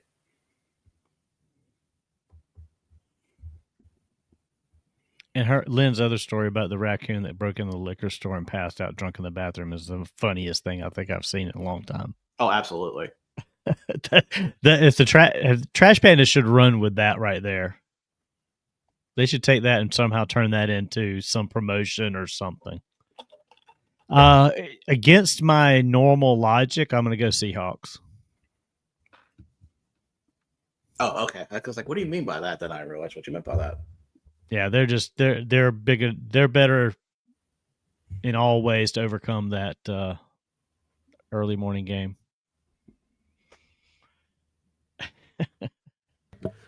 Patrick can't argue with me either because the Falcons are terrible. Bro, CD had 6 for 121 basically in the first half, and now he's out. He could have got me another 36 points.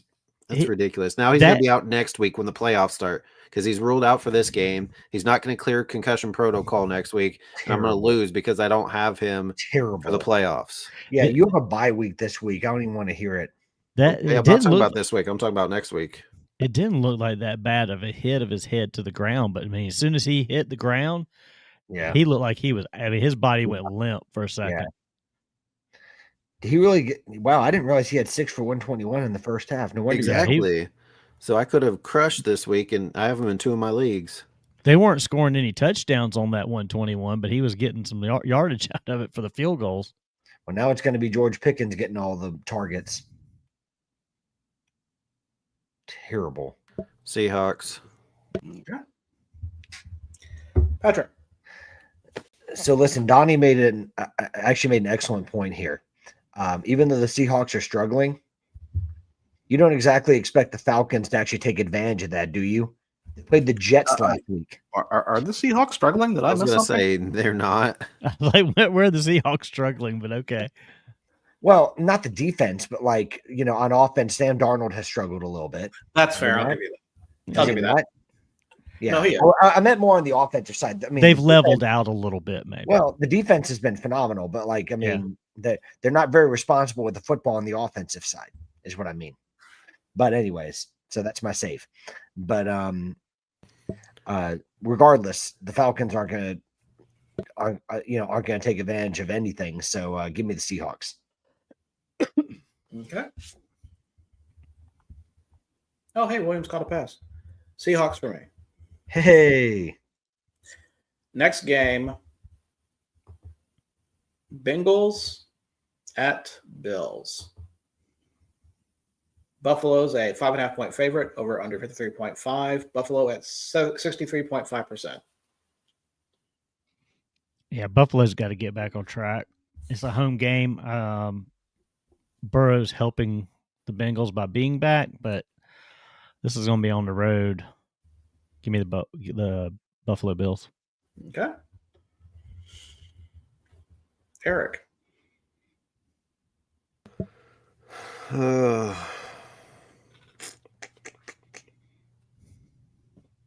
Give me the Bills. Patrick.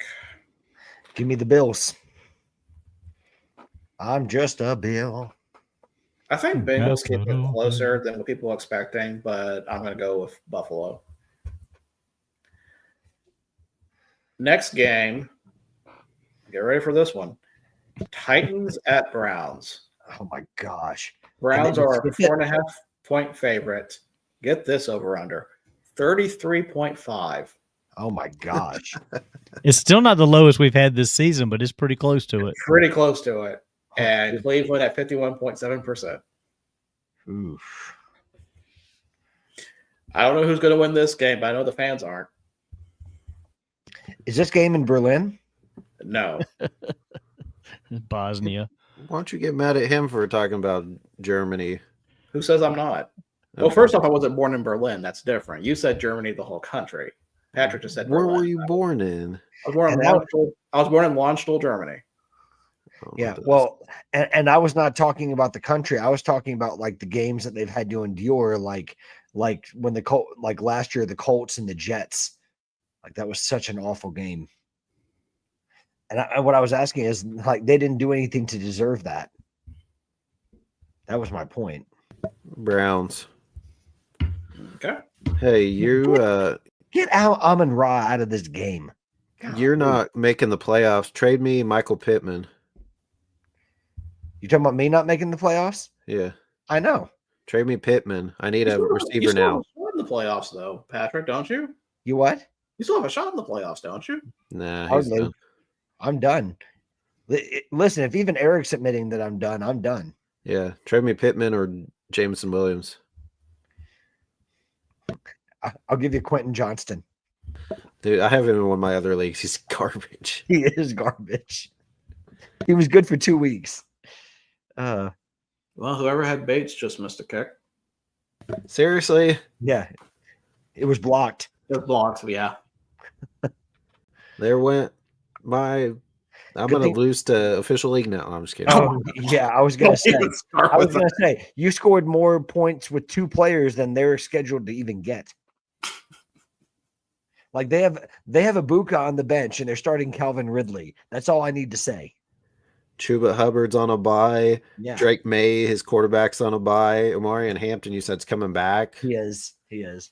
So Yeah. he'll have a shot. Yeah, and I'm mad at Virgil for that. What were you mad at me? I didn't do anything. Yeah, you did. You talked to Omarion Hampton to get him back so that Kamani Vidal had no value. Look at my bench. It's just all bye, IR. Wait, you have in sync on your bench? Bye. Yes, I do.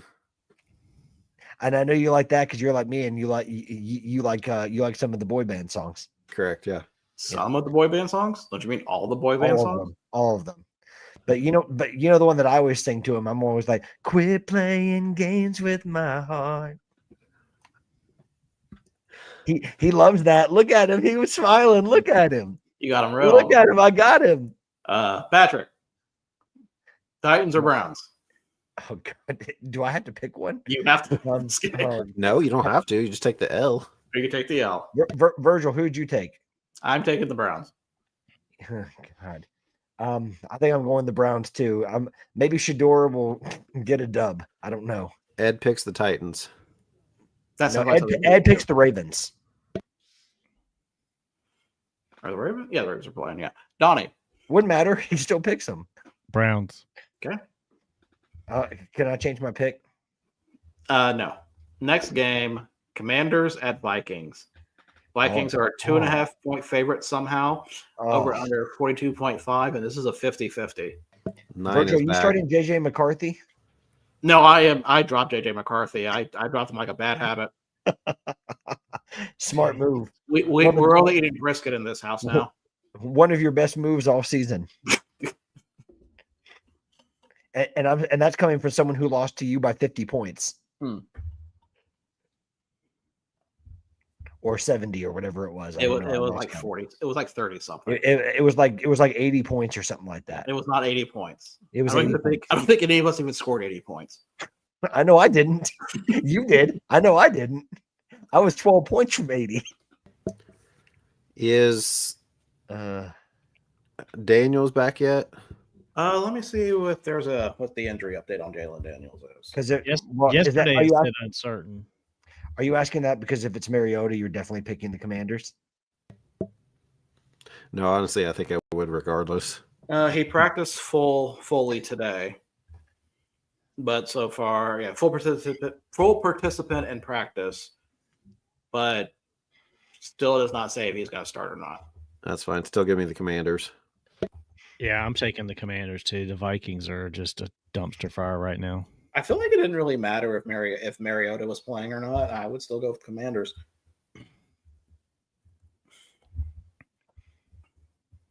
Patrick?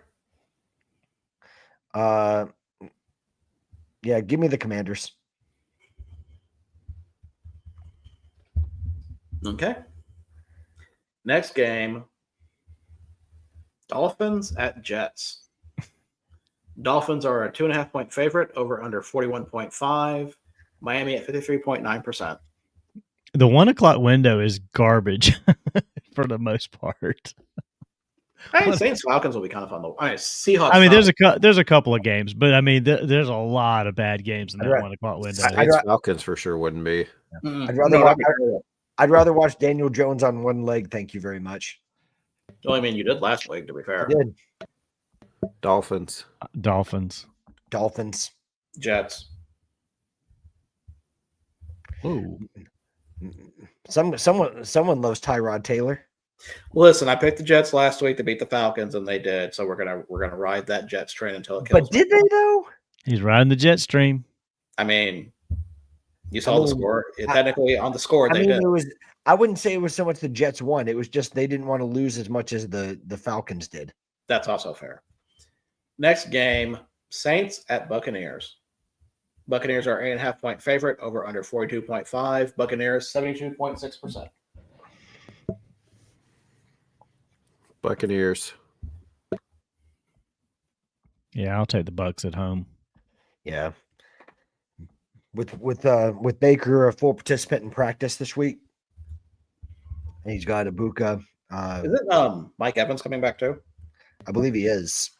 He's supposed to be. I don't know if I don't know if it'll be this game, but he's supposed to be coming back. What about Godwin? Is Godwin out again? No, he's back.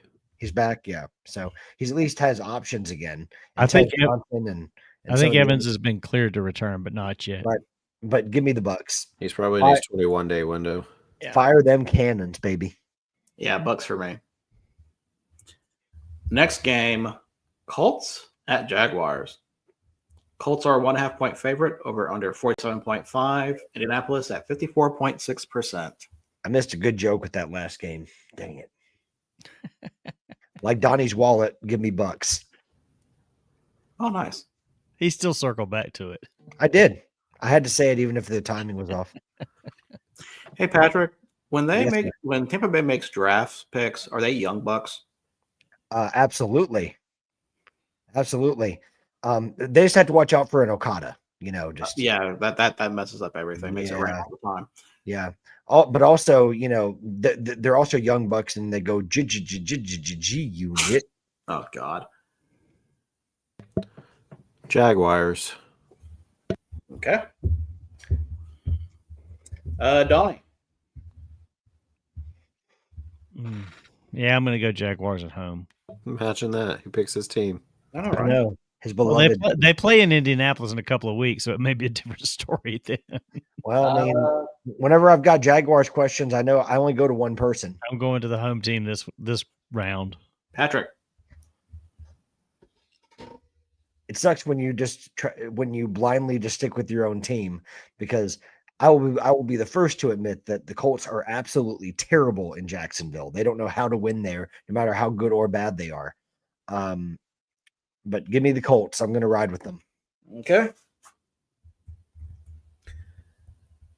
Jacksonville for me, because everybody loves Strange. Well, I've heard about Stranger Things, so. Holy shit! He just hit a 63-yarder with it didn't look like he tried to kick that. Who, Aubrey? Notre Dame, baby. Is that did Brandon Aubrey? Is he from the Irish? Yeah, he played soccer. Let's say I thought it was soccer for you. I mean, it didn't even look like he put any effort into that. He probably would have hit that from 65. Yeah, that was. Is he the best? Is he the best kicker in the league? Yep. Yeah. Oh, by far. Who has Aubrey in our league? Kish. Ish. Okay. He's already got. He's got 21 points against me with his kick. Look at this. With his kicker. Yeah. That's like Virgil with me last week. He goes, "Oh, Derrick Henry's having a bad week, and Derrick Henry has 18." I'm like, I have 3 players that didn't get 18. He didn't play it all in the second quarter. He's going to be the play it all in the 1 seed. second quarter. You what? What are you saying, Eric? Kish will be the 1 seed since Donnie won't beat him. Thanks a lot, Donnie. Yeah, thanks for nothing, Donnie. I'm still trying to figure out how I beat him. That's weird. Next game, Steelers at Ravens. Ravens are a 6-point favorite, over under 42.5. And Baltimore at 66.2%. Lamar Jackson is questionable for this game. That could be used as a positive or a negative, depends how you see it. I need to give a shout out to Mike Garrell, man. He's had a tough week. He was on here earlier. I don't know if he's still on or not. Well, like he's had to endure what the Steelers have been doing. He had to watch that. If he watched that horrible, terrible Chelsea game this week, and then he has to watch the Steelers and Ravens. And he has Donnie as a friend. I'm not going that far. Donnie's a good friend. It's after 10 o'clock, and he's got to work tomorrow, so he's probably already gone for the night. Did his package already arrive, Donnie? What? I said, did Eric's package already arrive? Yes, today. Well, then you're no good to him anymore. So it's back to the podcast. That's See? right. Patrick knows. Yeah, you're the man when he's waiting for the beer. He can give a crap after he gets it. Yeah. Well, never mind. Yeah, you had something ready. You had something in the chamber. No, we'll move on. Patrick, you know why Chelsea lost, right? Well, because they have an absolutely horrendous record at Ellen Road since 1995. Yeah, I know. No, because they didn't get a red card. That's how they're usually powered. Well, they played like they had a red card because it looked like Leeds had like 2 extra guys on the pitch. At least. Well, I'm sorry, they did, because we had Tosin on the pitch. You know exactly what I'm talking about. I do. Steelers at Ravens. Ravens.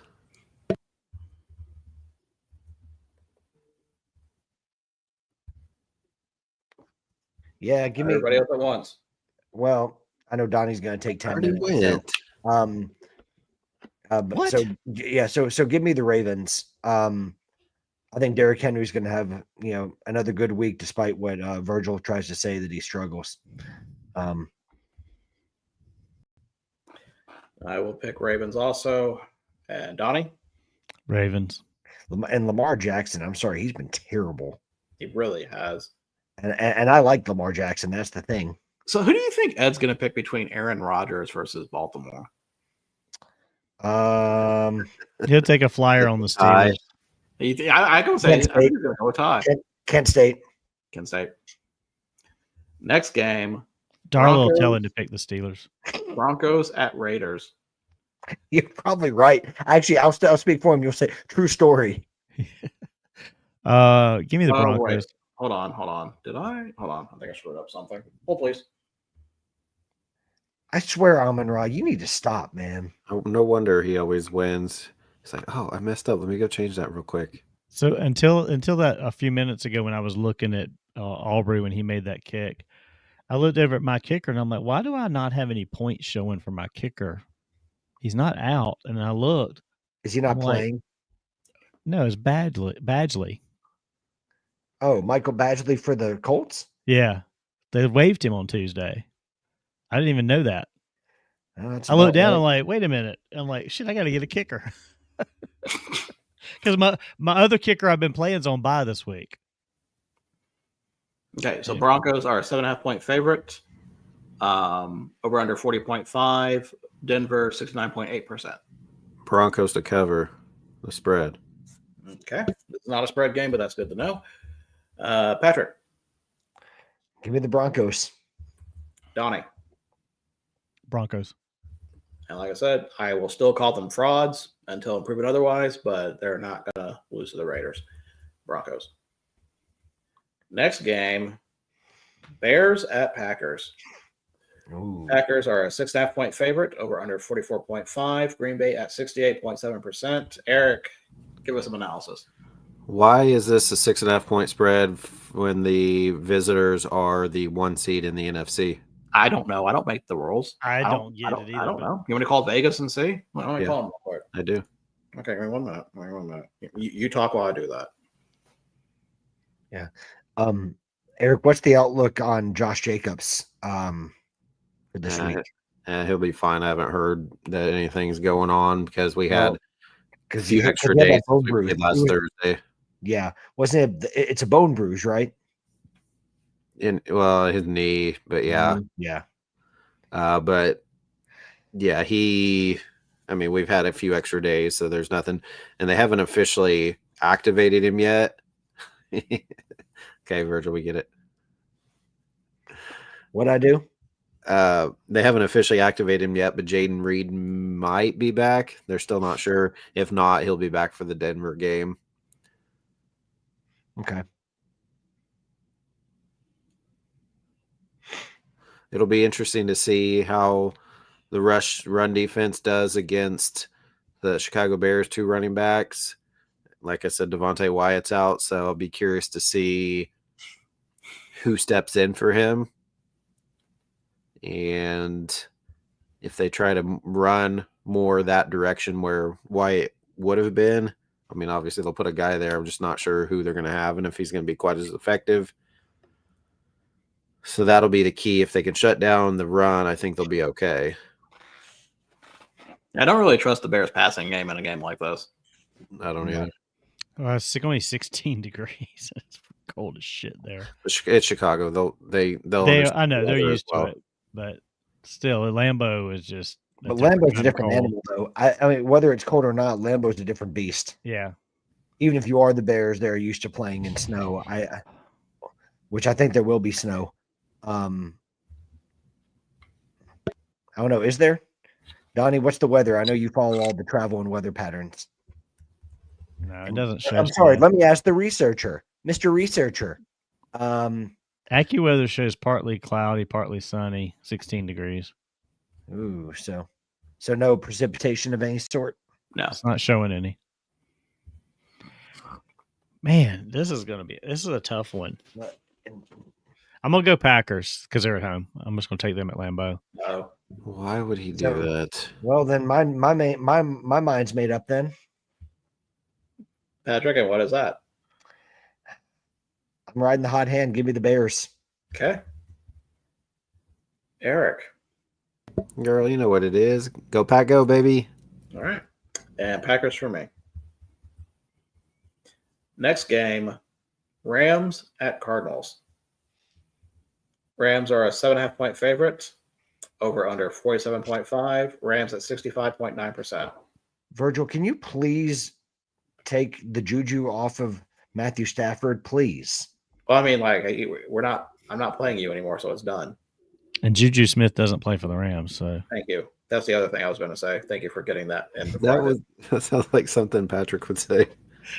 exactly. That's why you got to throw it back at him when you can. Rams are going to bounce back in this one, so I'm taking the Valiant Virgils. Thank you, Donnie. If you lose to Jacoby Brissett, Well, no, he wants Jacoby. The thing is, he wants the Valiant Virgils to win, but he wants Jacoby Brissett to do well because that's his I want quarterback. Jacoby Brissett to go off in garbage time is what I want. No, you want him to have 63 pass attempts, just no touchdowns. This is what what he needs is the Rams to have a big lead, and the Cardinals have to throw the ball to try and catch up. And then he either passes for a few touchdowns or he rushes it in just to be safe. Right. Because I'm an idiot who's playing Brissett and the Rams defense at the same time. So let's have some fun. Well, I'm the one that played. That's a dichotomy you don't want. You want the quarterback to go off, but you don't want the defense to give up points. Well, I was so desperate to keep the Texans defense. I mean, I had two Colts. I had three Colts on offense, and I had the Texans defense. So you might should look and see if there's a better defense available. Well, no, the good news is if Brissett gets intercepted, it offsets. Well, true. But you're depending on that. I mean, it shot me in the foot last week. I don't recommend it. I know. I'm probably going to look for another defense. Yeah. But Don't release that. Just don't release the Rams defense. No, because Eric will pick it up and probably. Yep. That's exactly what he does. Yeah. Rams. Patrick?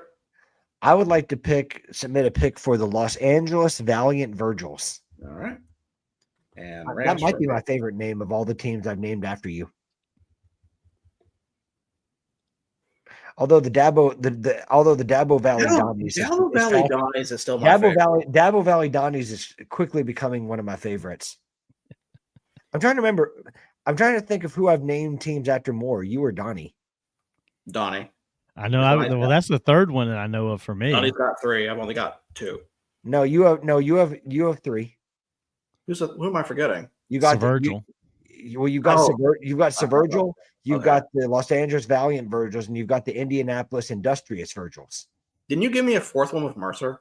I did. The Mercer I said the Mercer Marauding Virgils. How many does Profit have? Profit doesn't have any yet. No. Oh, don't worry, I'm working on it. No, keep it to yourself. The Packer Profits. The Profitable Packers. The Profitable Packers. I like that. That's a good one. They're owned by. Can you give me the green? Like I did not pick the Green Bay Profitable Packers, but that's a good one. Fans own the team, so they're not very profitable. You what? Well, they could be the Green Bay Profits. That could be that. All right. We'll workshop it. Texas. I mean, Notre Dame Fighting Profits kind of work. You what? The Notre Dame Fighting Profits do. No, the Lucky Profits. The Notre Dame Lucky Profits.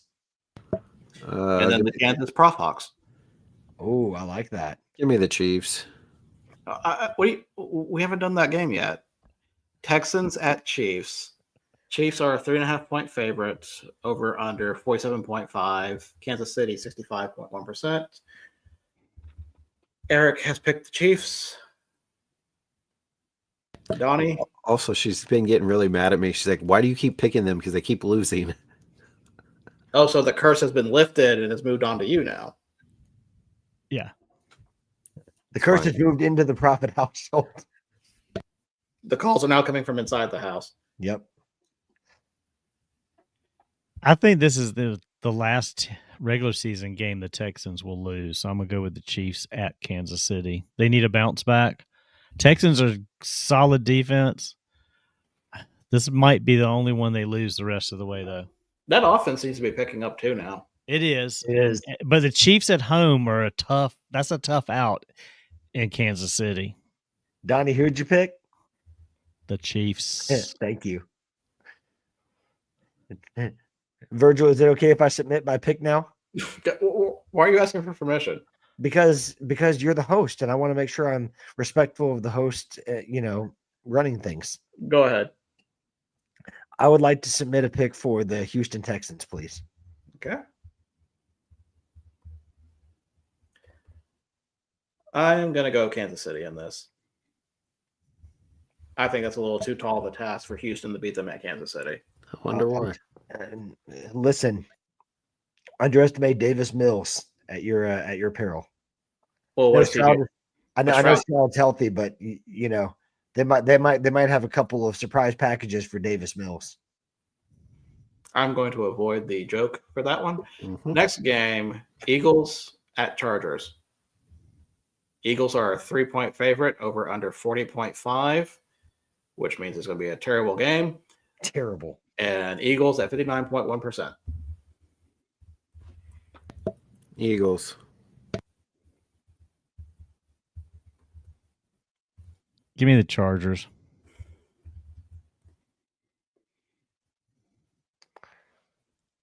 Virgil, is it okay if I make my pick? Yes. Go Birds. Chargers still have like a very, very shoddy offensive line because of so many injuries right now. Is Herbert even playing? Oh, not the He's sure. supposed to.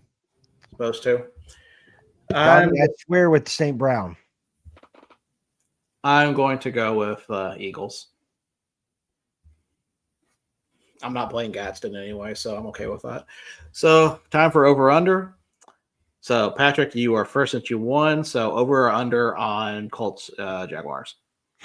What gave it away? What's the spread on that? The spread on that is 47.5. I'm gonna take the under. Okay.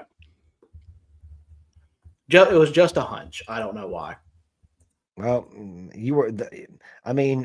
I did look up greatness in the dictionary today, and your picture was there, so it makes sense. I appreciate that. Eric, you are next. I never seem to get these right, so go ahead and give me the over on North Texas and Tulane. Why not? It's high, but sure, why not? Let's get a shootout going. But the mean green Pokes are playing, so go Pokes. Okay, I'm going to go back and count profits over unders to see how he really is doing. Donnie. There's a Bates field goal. Thank you. You're welcome. The NFL games are terrible.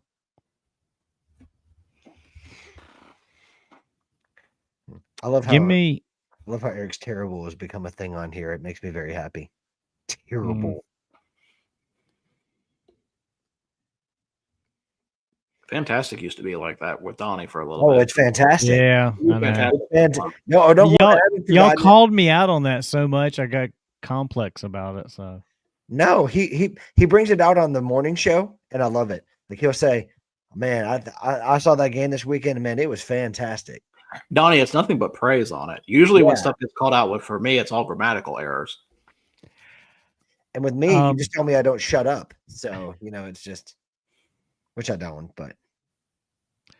Well, if I could get a word in to tell you that, I would, but I what just are you let talking run about? That's rich coming from you. Give me the under on Duke, Virginia.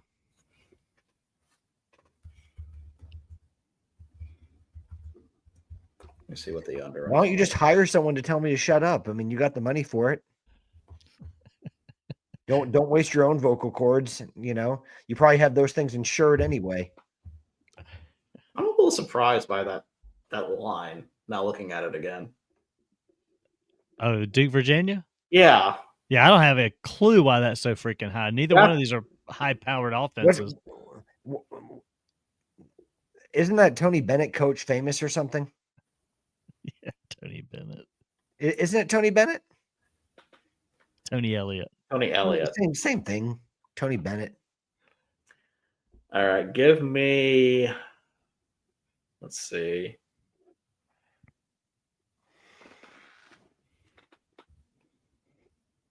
Give me the over on.